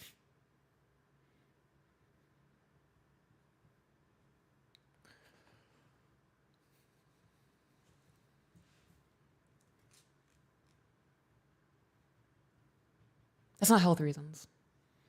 It could be. Right? Well, not sleeping at night. There's other options to weed to get yourself to sleep. You can use tea, you can use meditation, you can try other things. In regards to anxiety and panic attacks, also the same thing. Right.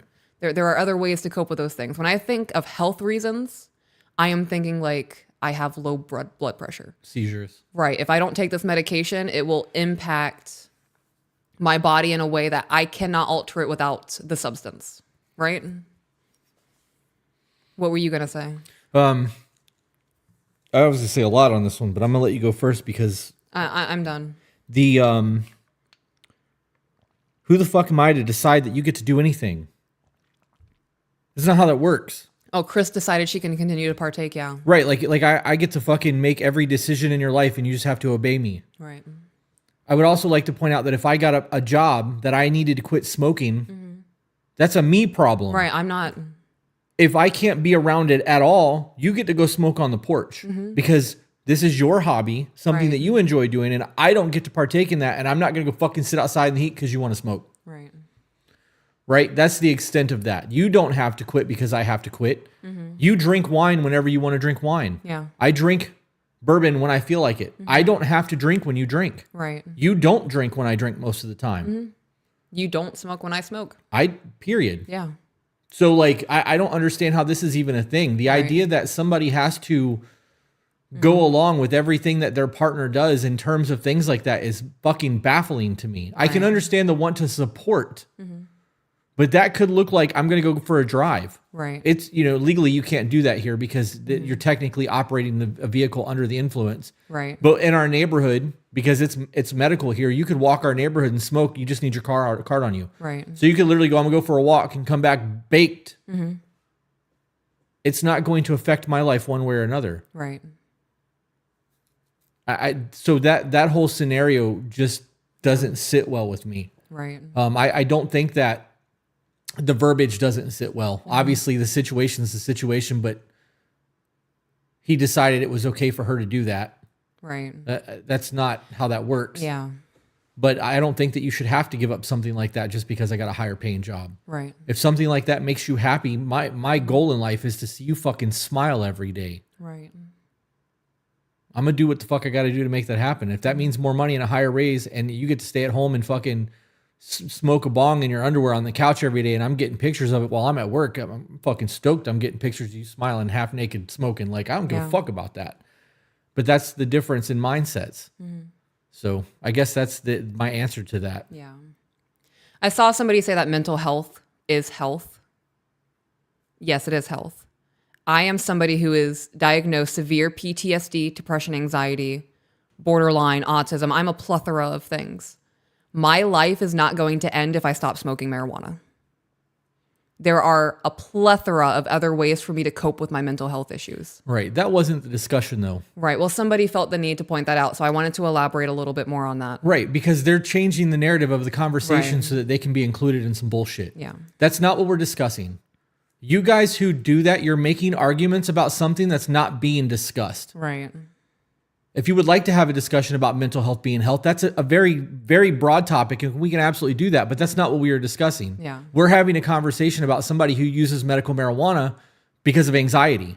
Yeah. Well, And we we're- said something along the lines of it's not seizures. Right. Right. We're talking about, in some cases, medicating or self-medicating. This has Yeah. nothing to do whether or not this is health or not health. We never once brought that conversation up. Well, I did. She said that what was it? Chris decided she can continue to partake for health reasons. Right.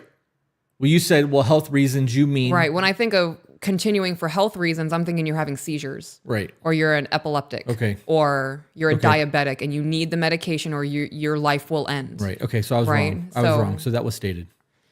If she was set on being supportive, you don't have to turn back to the marijuana. There are, like I said, a plethora of other ways to handle anxiety and depression or whatever. Yeah, I think the bigger discussion in that aspect, though, is if that helps, why Yeah. would you want her to stop doing it? Yeah. Right. Like if she's like, babe, you're going to stop, I'm going to stop too. No, this very clearly helps you. Right. I got the new job. This is my problem. Right. You continue doing your thing, babe. Yeah, I must I'll have tough it out. I must have missed you saying that because Yeah. I didn't hear that. The person said I wasn't trying to argue. I didn't view you as trying to argue.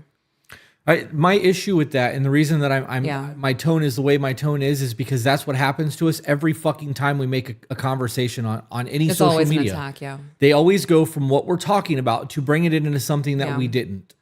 And like, it's already happening on the Voice of the Broken TikTok. I made a conversation about how your life decisions influenced your life. Right. And somebody was like, well, my dad passed me around when I was a child. How the fuck was that my responsibility? And I'm like, are you fucking kidding me? Wow. This is not the conversation that we're having right now, but you want to take it to an extreme. For you.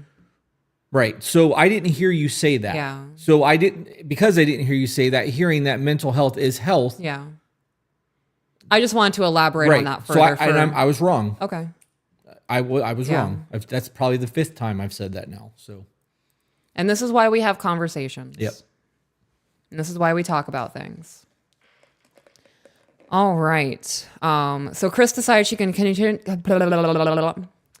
Chris decided she can continue to partake for health reasons, and he can just take his break to get his qualification. Oh, so it was just for the qualification. It's not like he's stopping for the rest of his life. He just had to pass the thing to get it. Okay. Weeks go by and things seem okay, but then Chris grows resentful. He doesn't allow it around when he is home, and it must be done in the bathroom with doors shut and windows open for the smell. We touched on that. I feel like we have touched on that. I feel like this has been an email discussion and it's been summarized. Yeah? Yep. But it doesn't matter because we literally just touched on that. If I quit smoking and I had to worry about that for a job, you'd have to smoke on the back porch. Oh, yeah, right. Or go for a walk. I don't understand how that's a problem. Yeah. And I understand that that's something that somebody loves, but like you should love your person more than you love weed. Right. Right? Like. Yeah. And becoming resentful don't fucking take the qualification. Right. Yeah. If you don't want to have this extra thing on your resume of shit that you can do, don't do it and continue to smoke. Right. I'm envious of the fact that you can smoke. Yeah. Because I used to smoke a lot. Yeah, I feel kind of bad. There's times where I'm sitting on the patio. I'm like, I would love for my husband to be out here and just enjoy nature with me. Right. But I can't because it gives Right. me anxiety now. So like it makes me panicky. I fucking hate the way that it makes me feel. But that was like a lifeline for me for about a decade. That's what happens when you don't smoke for fucking 15 years. Yeah. So To ask us a question, you can email us at tobetterco@gmail.com. It's the number 2bebetterco@gmail.com. Thrill said 3-sided card. Poor me, the bad person, and what will I do from now on? Adlerian psychology. Love that. I have no idea what that was in reference to. Yeah, but that was good. That was good timing. That was good, yeah. All right, continuing to read. Peach starts to feel isolated in the relationship and physically due to only being allowed to hang out in a tiny bathroom, and she spirals into depression. You're only allowed to hang out in a tiny bathroom? So like, are you not scrolling your phone on the couch? Right. Well, I think that that's a pivotal thing in their life. Like if your life is Just smoking weed? that's a whole different discussion. Yeah. That really is a whole different discussion. If your entire existence It's is based based on around drugs. that, right? Where's Yeah. the depth? Right, okay. I'm Right. almost positive we read that as an email. I don't think we have. I don't remember any of this. If you are spending 3 hours in a bathroom for a smoke sesh, that's a problem. Right. Hot box in the little bathroom with Right. the fart fan on. It takes me 5 minutes to bake myself, and then I can carry on for 2 or 3 hours until I need to bake myself again. There are times where I can 100% sit on the patio for 2 hours and just, I got nothing going on. I am being lazy and I want to like disconnect. Yeah. And I'll smoke for 2 hours straight. But that's a very rare, because I have other shit going on. I have things in my life that need to be attended that need to be tended to. Right. So if you're only allowed to hang out in a tiny bathroom, I would reevaluate how I'm hanging out, Yeah. because I can't see that pushing someone to spiral because you're smoking I've smoked in a bathroom. I've done that. I was 18 once. Only place I could smoke at was in my bathroom. I'd spend 30 minutes in there. And I was content as hell by myself. I was watching YouTube videos. I was looking up things that I can bake besides me. Somebody said you could do edibles too. Right. You could also do edibles. But the spiral into depression, I would have to imagine that you're locking yourself in this bathroom for 4 to 5 hours at a time. Or 4 to 5 hours every day to smoke. And I'm a heavy smoker. And I don't even smoke for 4 to 5 hours a day. Yeah, there's no reason for that. Right. At that point, you're just sitting there with your dick in your hands. What are you doing? Probably actually sitting there with a dick in a hand. Yeah. I would like to point out that I was completely sober for 15 years. Yeah. No smoking, no drinking. I only took Advil when I absolutely fucking had to. Like pain meds were only the first few days after I had surgery. Like I did not like any of that shit. And now I will have a social drink, Right. 1 or 2, and that's it. Like I never even hit my 3 a week limit unless we were like doing bourbon tastings on an episode, right? Because we did that once where we tried all the new scotches that I bought. That's just not a thing. So like the idea of allowing that to be something that my life revolves around, I just wouldn't be okay with that. Yeah. People are also saying vape pens and cartridges. Yeah, the vape pens are a Yeah. godsend. I need to get some more of those. No. I need to get some more of those. I really enjoy being outside and smoking, but there are times where it's 101 degrees outside and I just want to sit in the house and be able to hit my vape pen. Yeah. We just got a super chat real quick from Ashley that says, love y'all. The both of you have helped me through my postpartum depression and helped me be more in my feminine. God bless you guys. We actually have a postpartum episode coming out at the end of the month. We do. We're going to be doing a postpartum series. Yep. And since we're talking about that real quick, after that postpartum one releases, Friday content for the next 8 weeks after that will be early garden content while we backlog content for Patreon because we're moving a lot of the content from Friday content to Patreon. We're going to give it to them early so that they're getting more content. Yeah. I see people gifting on TikTok. I just want to say that I appreciate that. Thank you. Thank you for being here and interacting. We're going to continue reading? All right. Chris grows more resentful and starts talking about quitting his job so he can start smoking again to feel that connection in the relationship. Oh, man. Peach gets more upset and feels she must quit partaking in order to keep him from quitting his job. Nah, man. Is that really what you've based your entire relationship on? Weed. Right? Like we're not doing other things to spend quality time together? Right. If she's still locking herself in the bathroom and is doing 2 to 3 hour smoke sesh, and that's what they used to do together, that's a problem. Yeah. It takes 5 to 10 minutes to get baked. And then you guys can go for a walk together. We can go out to lunch together. We can go watch a movie. That's wild. Both parties are frustrated. How would you both navigate these feelings and what would you decide? This would be one of those moments where I'd be like, babe, I hear you and I understand that you're frustrated. This is a you problem. I am not going to stop smoking because I am doing this for my mental health and I'm doing this so that I can be a human from day to day. If you want to quit your job, I fully support whatever you want to do as long as it doesn't fuck up our life. That would be the conversation. That's what I would have. You can do whatever you want to do. I want you to be happy. And if quitting your job so that you can smoke with me again will make you happy, I'm in full support. Just make sure you have another job lined up, and we're not going to have to panic shop for a month. Right. Are we moving on? Yeah, that whole situation is a problem. Yeah. I view it as very childish. Like, Yeah. Yeah, that would be, I don't know. yeah. Next one is Peach. You are a single mom with a young son. You meet the love of your life and plan to marry him in the near future. Your soon-to-be husband wants you to take his last name, but doesn't want your son to change his name and believes your son should decide when he grows up what name to take. This is hard on you as a woman because you don't want a different last name than your child, but want to honor your husband. Peach, what would you do? Which name would you pick? Your birth last name that matches your child? Or the name of your new husband? This is a touchy one.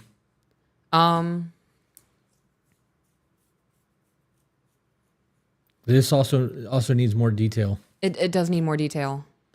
I already have a different last name than my children. My children have their father's last name. Right. And I have my husband's. And that's one of those things when they get older and they want to hyphen that last name, they certainly can.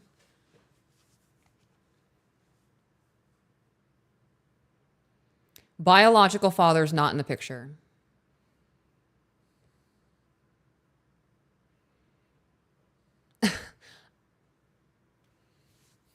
Oh man, this might be one of those moments where I'm like, I understand that we're a team now and we're getting ready to get married. I'm pulling my mom card and I'm trumping you. My son's going to have your last name. Oh, yeah, the other dad's not in the picture. I don't see what the problem is. Right. If the child has her maiden name and she's changing her, why wouldn't you change the child's last name? I could understand wanting to give him the option to do it in the future. He can still change his name in the future. If he decides that his stepdad is an absolute piece of shit and wants absolutely nothing to do with that family name, he can change it to whatever he wants. He can take his biological father's name. He can take the maiden name back. Yeah, there's also conversations that could be had about adoption at that point too. If the biological's not there and he's stepping in to be dad. Right. Yeah. Yeah. It all depends on how important all of that is to you. I was that woman where I was like, fuck your last name. I am going to remain my own individual person. I am going to keep my own maiden name and we can live as a married couple. And then I found you. Would have been a deal breaker for me. Yeah. Because I asked you before I asked you to marry me if we You got did. married, if you would take my last name. Yeah. And had you said no, I wouldn't have asked. That's crazy. Yep. I'm glad I answered as quick as I did that. I would not have asked. I remember that conversation. I can't remember where we were heading to. Guys, this is when we were still in the phase of we're never getting married again. Fuck that. And he had no idea that at that point I had already been going, Peach Burkett. Peach Burkett. I like it. It sounds really very rhythmic, like trying to get myself to sleep at night. And then one day in the car, I'm in my brain thinking about something and he hits me with, have you thought about us getting married? And I had to play it cool because I couldn't be like, yeah, because we've had talks of not doing that. And I didn't want to say yes. And then all of a sudden, fuck, she wants to get married. Now I have to change my. So I was like, kinda. It was a very long pause. And then I answered. And then you're like, okay. And then you asked me, well, if we did, would you take my last name? Yes. Immediate. Fastest yes I've ever said in my life. And then I immediately embarrassed myself. That's funny. You were even like, that was fast. Yeah. Like, yeah, you clearly thought about it. Yep. I was like, yeah, because Was my enthusiastic yes part of that process for you? No, it was funny to me though, but that was important to me. Yeah. So Moving on to the next scenario. yes. Okay. Peach, say you have never grown up with a religion in your childhood. I did not, so fantastic. You did not know about Jesus until reaching adulthood and did not attend church nor read a Bible in your whole life. Furthermore, say Peach had married and divorced someone when she was young as a mistake. I did that too. All right, we're on par. It did not happen in a church, nor did she have faith at the time. That's 3 for 3. We're doing pretty good. Chris, say you grew up in a Christian household and regularly went to church, read your Bible often, and have a healthy relationship with Jesus. How would the discussions in the courting phase look? That depends on somebody's faith. Right. How into your faith are you and how important is it? Well, it depends on your interpretation of your religion and whether or not you have a relationship with God versus following a doctrine that's been handed down by man. Mm-hmm. Right? Because there's a difference between a religion and a relationship. Right. And Christianity is supposed to be a relationship. Mm-hmm. So the whole, don't judge. You're not supposed to judge others. Right. Is the full scripture in that is that you're not supposed to judge people who aren't Christian, and you're supposed to show them love and light and bring them to Christ. So if you're not religious and I am, and I'm judging you because you're not following religious doctrine, I'm failing my faith. Right. I obviously missed the fucking point of that scripture and need to go back and read the entire chapter again. Mm-hmm. The long end of that, I would still want you to be saved because I want longevity. Right. And that longevity means eternal, not just this life. Right. Yeah. So, but that comes down to if I am being a good man and I'm not a hypocritical fucking Christian and you see that I'm a good person and my religious values, if you would like to call it that, makes me live an honorable life of integrity, mm-hmm. and I am able to change your perspective of what relationship with God is, it's something we can work on. Well, that's exactly what happened. Right. You had your faith far, far beyond or far before me. Right. Next question for you is how would the conversation change as you get more serious? It wouldn't. It wouldn't. My right? relationship with God is my relationship with God. Yep. I don't expect anybody else to follow that foundation. That's up to you. I'm supposed to live by example. And if I'm doing that, and if you ask me for guidance and I give you guidance and I throw a little bit of faith in there, a little bit of religion, I'm doing my part. Right. So, it doesn't even have to be stated. This is from the Bible. Right. Right. Just throw it in there. If it's a golden nugget for them, dope. They unknowingly just got something from faith. Yep. And it helped them. I don't think anything should ever be forced on anyone. I agree. Anything. Period. Politics, Thought gender identity processes. nonsense, religion nonsense, none of that shit. People should have the freedom to choose to do what they want to fucking do. As long as you're not hurting anybody else or forcing it on people, I don't give a shit. Yeah. So, before we get back into the email, I just saw someone ask, am I overreacting when my girlfriend keeps hanging up on me every time we have an argument? It makes me feel disrespected. You get to do that once. You can hang up on me one time in our whole relationship. I don't care how mad you are. Babe, I'm getting off the phone. I'm processing and I'm getting ready to say some mean shit to you and I love you. I'm not doing that. So I'll call you back or I'll see you in a few hours. You're not hanging up on me. That's a real quick way to get to my crazy. That is a loud disrespect. Yeah. That shows I'm going to have the last word. What you're saying to me does not matter and I'm in control of this conversation. End. Well, you're a bigger person than I am because you would let that be the one time and you would allow it after that. Be like, hey, don't ever do that again. That shit happens to me once and that we're done. What do you mean we're done? Like the end of the relationship? That would be I hang the up end on of you? it. You hung up on me. If you hung up on me, that would be the end of it. Yeah. If you called me right back and was like, oh my God, I dropped my phone and fucking hit this off button, I'm so sorry. It'd be a Yeah. very different conversation. But if we're in the middle of an argument and you just hang the phone up, Yeah. cool. I think some people need grace in that. Nope. Yeah. Some people haven't been shown how to be loved. Yeah. So I was one of those people. I would hang up on arguments. Never did that shit to me. And right, because I stopped doing it years ago. But I Right. was somebody who would do that in a trauma response. Right. Because you're fucking yelling at me. I'm not going to sit here and listen to you yell at me and berate me on the phone. I'm hanging up on you. Right. But you healed yourself. Yeah. If you're still hanging up on people, you're not healed enough to be in my circle. Right. Well, it also took someone going, why did you do that? Yeah. They gave me the care. Like I said, you're better than I quiet. am in that situation because Yeah. I wouldn't tolerate that. I'm not going to tolerate less than behavior from anyone. Right. I'm going to hold everyone to a standard. And if they can't hold to that standard, they can't be around me. Somebody said, why are they arguing over the phone? That's the real question. Yeah. Shouldn't be doing that shit. It's like arguing over text messages. Right. Back to the email. Peach, would you convert to Christianity? No, I would not. I would not convert to any faith that I don't have belief in just to appease somebody else.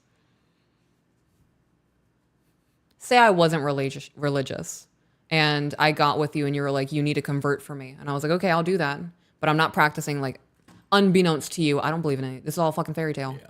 You're living a lie at that point. You're living a lie at that point. And then also, say at the end of the world, there is a God up there. And now I've pissed you off because I've been living this lie of a life just to have a husband. Lying is just as bad as murder. I'm good. Yep. Chris, would you require Peach to find a relationship with Jesus before considering marriage? I already answered that. Okay. How would Chris halt his insecurities about Peach knowing he never wants to be a divorced man? Would Peach's conversion be enough for Chris to trust and pursue the marriage with her? I don't, that didn't compute. So pretty much, so he's worried about her divorcing him. And you think that our religion is going to stop that from happening? So she's saying, would Peach's conversion be enough for Chris to trust and pursue a marriage with her? No. Right. No, it wouldn't. I agree with that. I know. If there's a doubt, I'm not doing that. It's a reason. Yeah. Right. I read something the other day that said love is giving somebody the Ability to hurt ability you. to destroy you and trusting they're not going to do it. That's what marriage is. Yeah. If that trust isn't there, we're not doing the marriage thing. Right. This comes back to the standard. I'm going to hold the people in my life to a certain standard. And if they're not to that line, they can't be here. Right. I would rather be miserable alone than miserable in a group of fucking people. Right. At least I can binge watch my own television shows and listen to my own depressing music and audiobooks when I'm by my fucking self.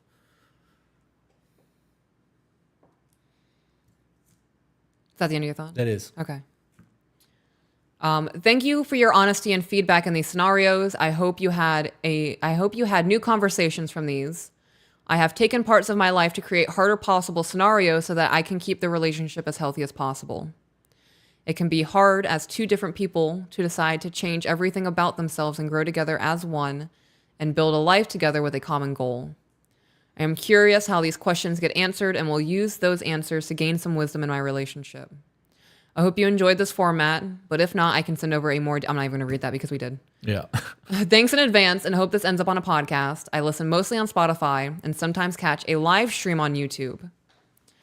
I wish we had the money for Patreon/Discord because it sounds super fun over there. It is. I hope one day you're able to make it in there. I did, however, buy one of the blah, blah, blah communication t-shirts and wear it out a lot. And I often share with others about your podcast. It's old school. That is really old school. That's one of the few shirts that we absolutely will never print again. No, that's one of the first runs of shirts. It was the first run of shirts. Yeah. All because I said blah, blah, blah communication. Yeah. That's so funny. Yeah. Please keep doing what you do and know that some listeners cannot financially support you but still root for your success. Guys, the best way to support what we are doing is to share the content in mass. Make people sick of us. Yep. Second best thing is to join the Patreon. Yeah. But the Patreon's a community. It's not just supporting us with extra content. You get into Discord, there's a fucking community there. There is. I've seen that community do crazy shit. So, That's the end of the email. okay. Well, let's do some Q&A. All right. We're prioritizing super chats, guys. Okay. Can we wrap it up in about 10 minutes? Because I have to urinate. Sure. I mean, you can go do that while we wait to see if anybody sends some super chats, and then wrap it up. 'Cause Okay. I'll be back. there's no point in you waiting, sitting there staring, holding your pee, especially if you sneeze again. Gosh, right? That's funny. When I first split up with my kid's dad, I thought I wanted to never be married again, and I wanted to stay single, but met a great guy and definitely would do it all again, hopefully without divorce. That's it. You guys can't speak in definites. That was a Peaches and I thing. We used to say over and over and over again that neither one of us would ever get married again after the last one. And then situations changed. All right, let's see what's in the Discord. Because Danish said there's super chats in the Discord. Oh, that's from the other day.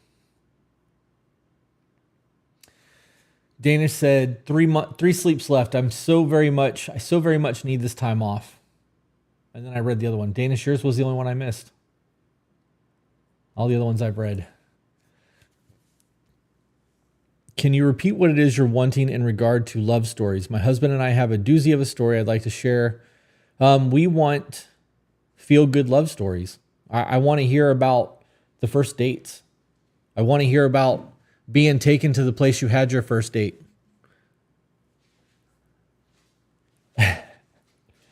Want to hear about all kinds of good love stuff. Think like Hallmark stories.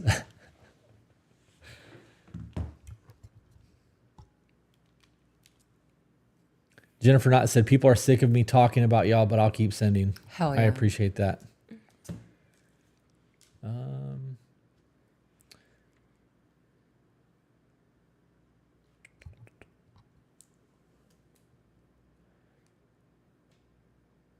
We had somebody ask on TikTok. How they proposed. That would be cool too. What? Yeah, engagement stories. Oh, what do you think about your partner comparing you to other people? How? That's all they said. Well, I mean, Just so comparing you to other people. I would need to know how. Okay. How are they comparing? If you're comparing work ethics, Right. are we saying that, baby, you outworked the shit out of that bitch? Because that's a comparison to somebody else.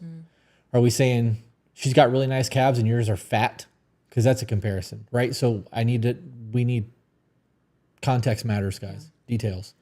To get access to our Discord, that is through our Patreon, you can follow the Yellow Brick Road on my TikTok account. It'll take you everywhere that you need to go. How do you deal with self-sabotage? I'm with my soulmate and extremely happy, but my brain will not let go of my past. If you were actually with your soulmate and you truly believe that, you would let go of your past. This falls into the trust conversation. You'd be surprised at how much you're willing to let go and how much you're willing to change and do for the right person. Samantha G said, I know it's not much, but just wanted to show my appreciation and sent $5. Oh, hell yeah. Thank you. So the elaboration on that question of the comparing is mostly looks and lady bits. Okay. I think that that's just not something that should be done either way. Because even in a positive scenario, you're still passing judgment. Right. You're showing me that you are looking at others to see if there's something better. Right. Or thinking of others. Yeah. In the comparison process. I just don't understand why you would be doing that. I'm good on that. I think that's an immaturity thing too. Or a way that somebody's going to try to manipulate somebody into not feeling like they're good enough to make change. Right. So like if somebody starts lifting weights, like that email that we got where the guy got super into fitness and was trying to make the girlfriend start going to the gym and started sending her pictures and videos of other girl influencers who are lifting. Yeah. He was trying to destroy her self-esteem so that she would start going to the gym to try to look like that. Right. Why would you want to be with somebody who doesn't love you for who you are? I'm good. Right? we should absolutely be leveling and improving and growing, but that's a different conversation than look at this, right? That's hey, I'm going to start going to the gym because my mental health sucks. Right. And like, I know you deal with depression too, so let's try this and see if this helps. Yeah. You know, that's a different conversation than, you know, your butt would look better if you started doing squats. Yeah. So Somebody asked, why do you think the reason is that most women hold men's emotions against them? And I am going to say it's because women don't have the strength to physically fight. Yep. So our form of control is mental manipulation. That is how we get some men to submit to our will. Yeah. It's also how you hurt us. Yeah. Because like you said, you can't physically do a whole lot to us. Right. So Doesn't mean that some of y'all don't try, we certainly fucking do. but the mental manipulation is the way women bully. It's the easiest way for us to do it. Right. And it's the easiest way to get a reaction out of us and hurt us. And you guys know that shit. The people that you love are the ones who are capable of hurting you the most. So you'll never be stabbed in the back by an enemy. Right. Emma Elise said, haven't caught one of these in a while, but still love y'all. $5. Thank you for being here. Hello, hello.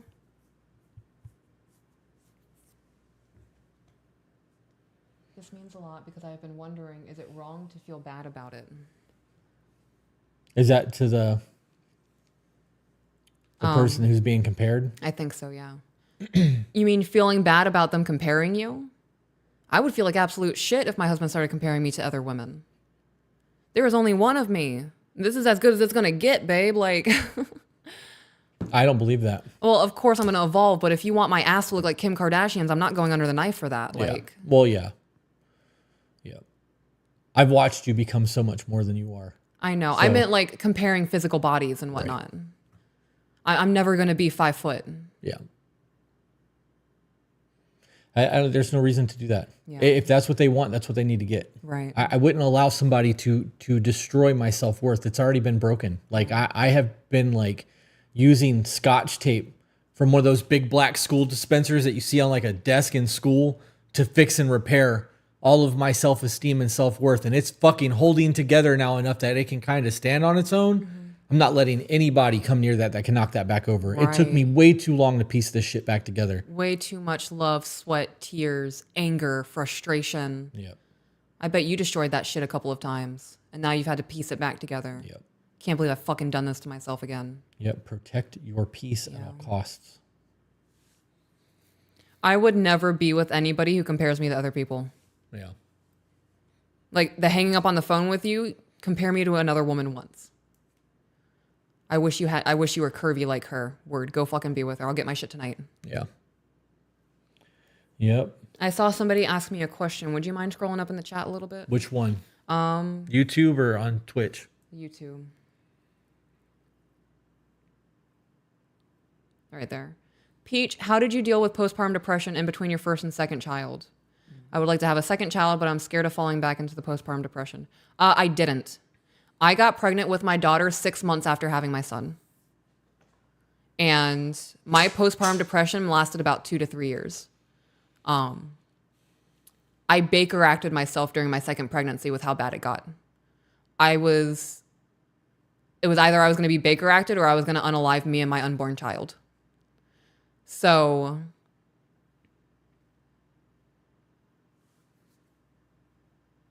did that person ask, how did I? Did you scroll back down? I did. Yeah. Because you were answering. I didn't think you were going to need to read it again.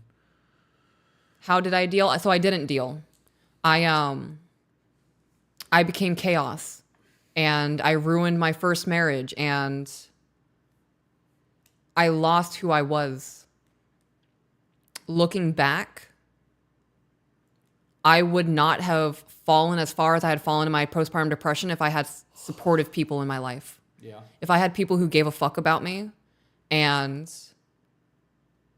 I had a grandma who, like, if I had a grandma who came over, I'll take the baby for the weekend. Go and enjoy yourself and relax. That would have been a saving grace to me. If I had a best friend who already has 2 kids and she was like, drop the baby off for 3 hours so you can go take a nap today. I shut myself off from people. I closed my circle down. So in my own self-isolation, I made my depression worse. So I would highly recommend forming a circle of other moms or other supportive family members. And be active. I didn't leave the house for months on end after having kids. I would try to go for a walk every once in a while, but 3 to 4 months at a time, we would just know a 3-bedroom house. Wouldn't even step outside to get the mail. So go outside, be active, take your kids on walks, journal, find hobbies, have conversations with your partner about what postpartum depression looks like and what they can do to help in those moments, and have those conversations now when you're not in the depression. Yeah. And watch the episode that we've Yeah. got coming out at the end of the month. Yeah. We got a super chat down there. Scroll down. Aqua said, I appreciate y'all. Chris has read off a couple of my comments before, and what you guys do helps. It's a slow grind for me, but I've always noticed mindset changes towards protecting my peace. Voice of the Broken is dope. Keep at it. Thank you for that. I love that. That Voice of the Broken shit almost didn't happen, guys. Yeah. I was fucking nervous about stepping out and doing that shit. And I was very worried about what it was going to do to the podcast, which is, part of the reason that we've separated everything. But 100% everything Peach just said. That was my experience as well. Reaching out to people you trust and know care about you is so important. Peach, how did you let someone earn your trust? Asking because I have no trust and I value both of your opinions. How did I let people earn my trust? It was less about letting people earn my trust and more about me opening myself up to people.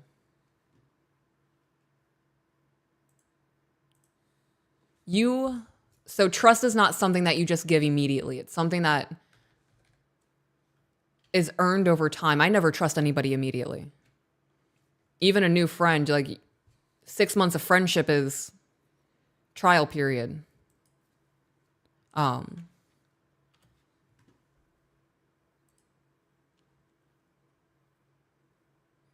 don't become overzealous with friendships.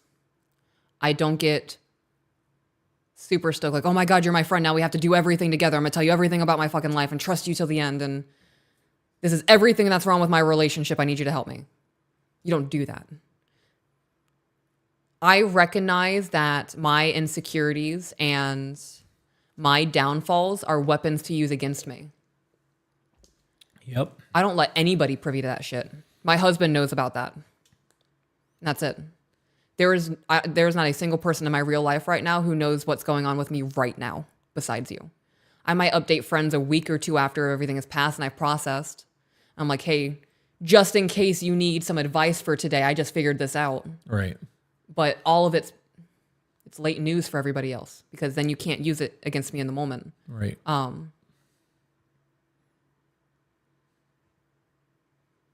How do I let go and start trust? How do I what was the question? I don't remember the question. Something about letting go of trust, but that doesn't make sense to me now that I'm saying it back.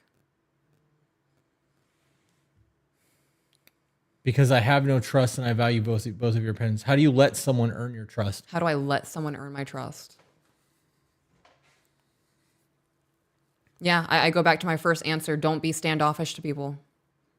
You need to learn them as a person, and you can't learn somebody as a person if you're not willing to interact with them or be out in the world. Yeah. That would be it.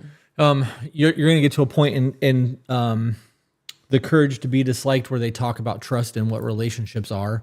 And we have actually made content about what trust is in terms of the contract and trusting the contract of an agreement between two people, and then what an actual relationship is. Because those two things are built on necessity or a bond. So you don't just trust anyone. Trust is something that has to be cultivated over time, and you normally find it in common things. So we got a super chat that said, hi, love the content and need some advice on how I could support my boyfriend on his religious journey while I am not religious myself.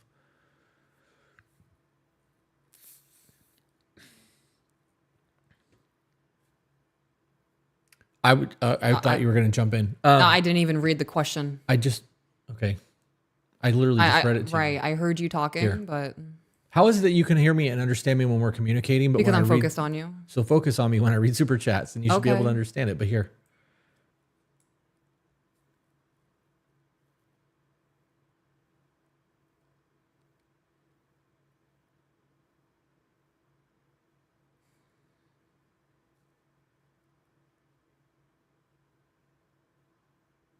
I didn't know how to support you when I wasn't religious.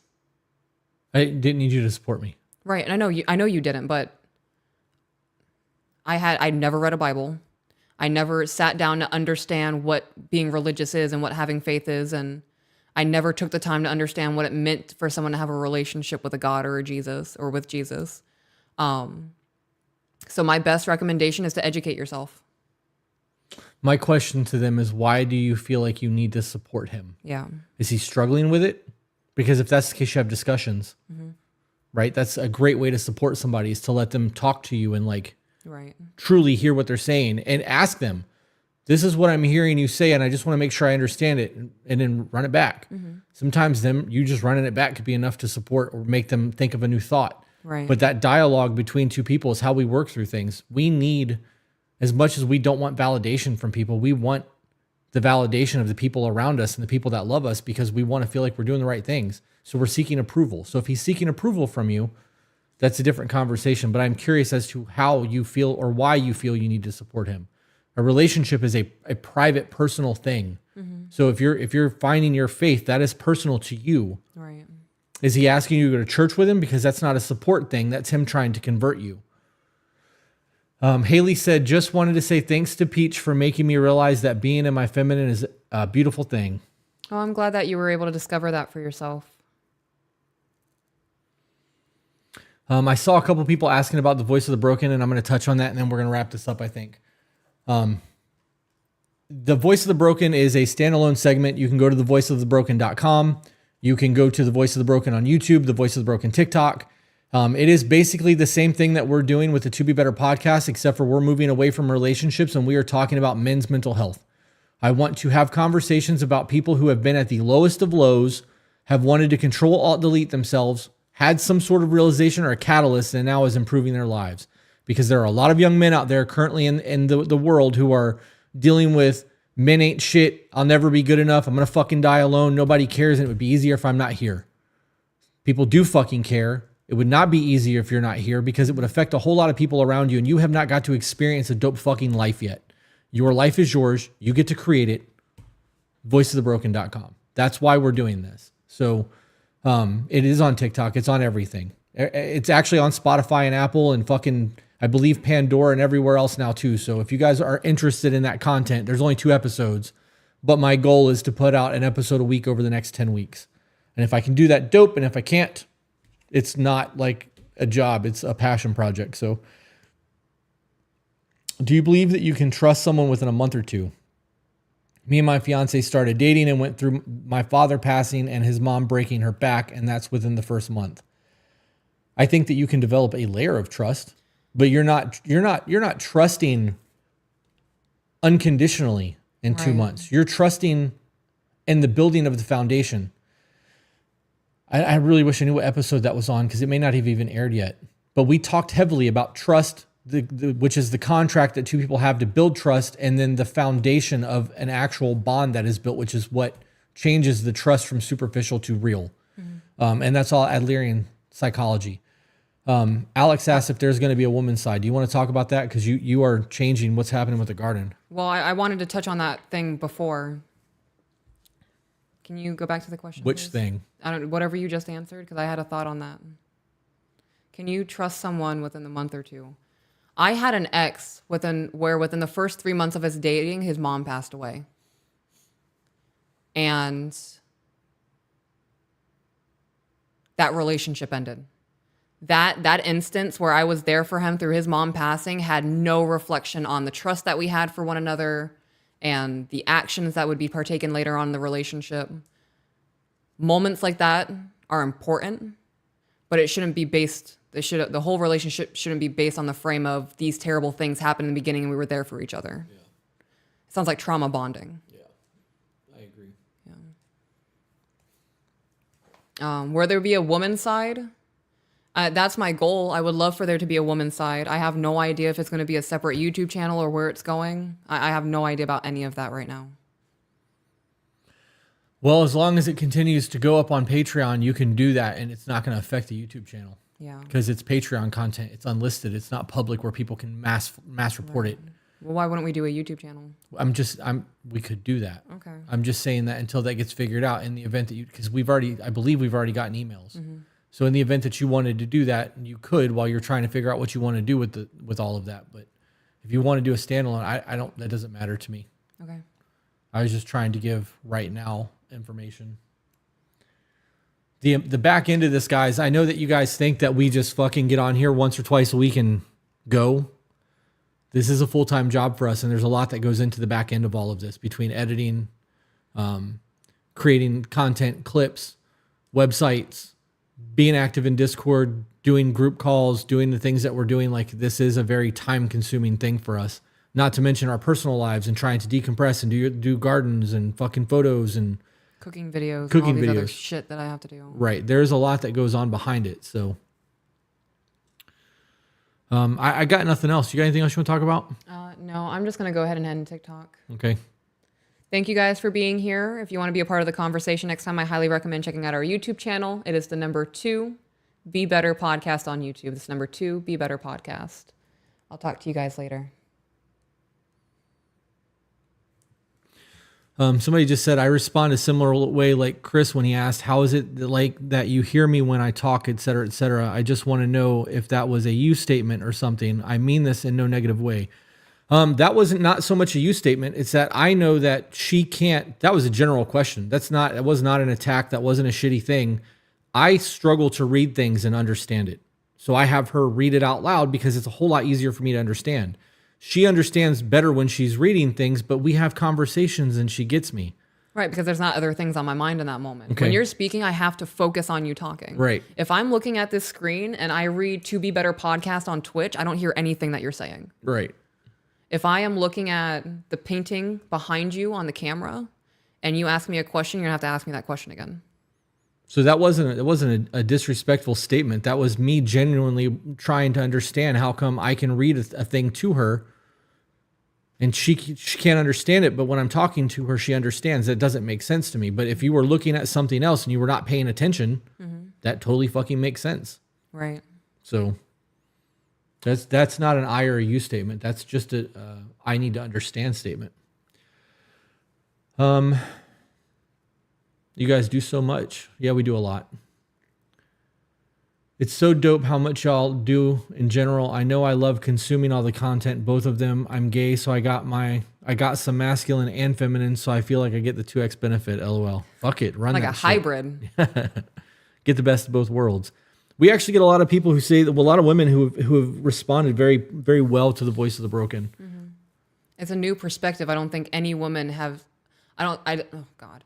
It is a new perspective that I think many women have not taken the time to seek out to understand men better, because society is just preaching women matter. Women, your happiness matters. If you are unhappy in your 10-year relationship, just leave.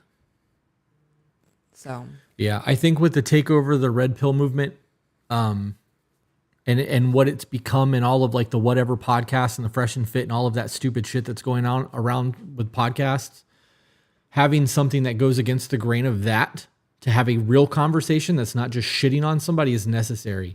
And I didn't think that the women were going to watch the content of the Voice of the Broken. I really was gearing that solely towards men. And the fact that it's affecting women, great. It's fucking creating conversations at home. That's all that matters in homes.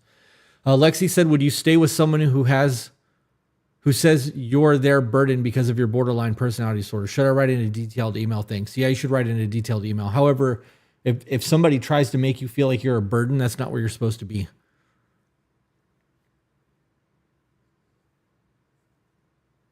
You shouldn't be somewhere. Why would you want to be somewhere where you're not welcome? right. Hairstylist said, interested in the Dom sub lifestyle. Do y'all have any content? No, we don't. We don't. We have been very vague spoken about the sub Dom thing that we've got going on because people are fucking weird and I don't want people latching on to us for that. We're already sexualized. Right. There's no reason for us to do that. There's enough information out there that if somebody gets into something like that and some bad things happen in their life, that's their problem, not ours. Because there's a lot of people who get into those communities to hurt people. Right. There are also other content creators out there who focus on that. Yeah. We don't need to do that. All right, guys. With that being said, I think we're done. You got anything else, babe? No, I'm done. I want to go edit some more photos before I have to leave. Word. I want to look at your photos. So Okie dokie. we will see you guys on the next one. Bye, guys.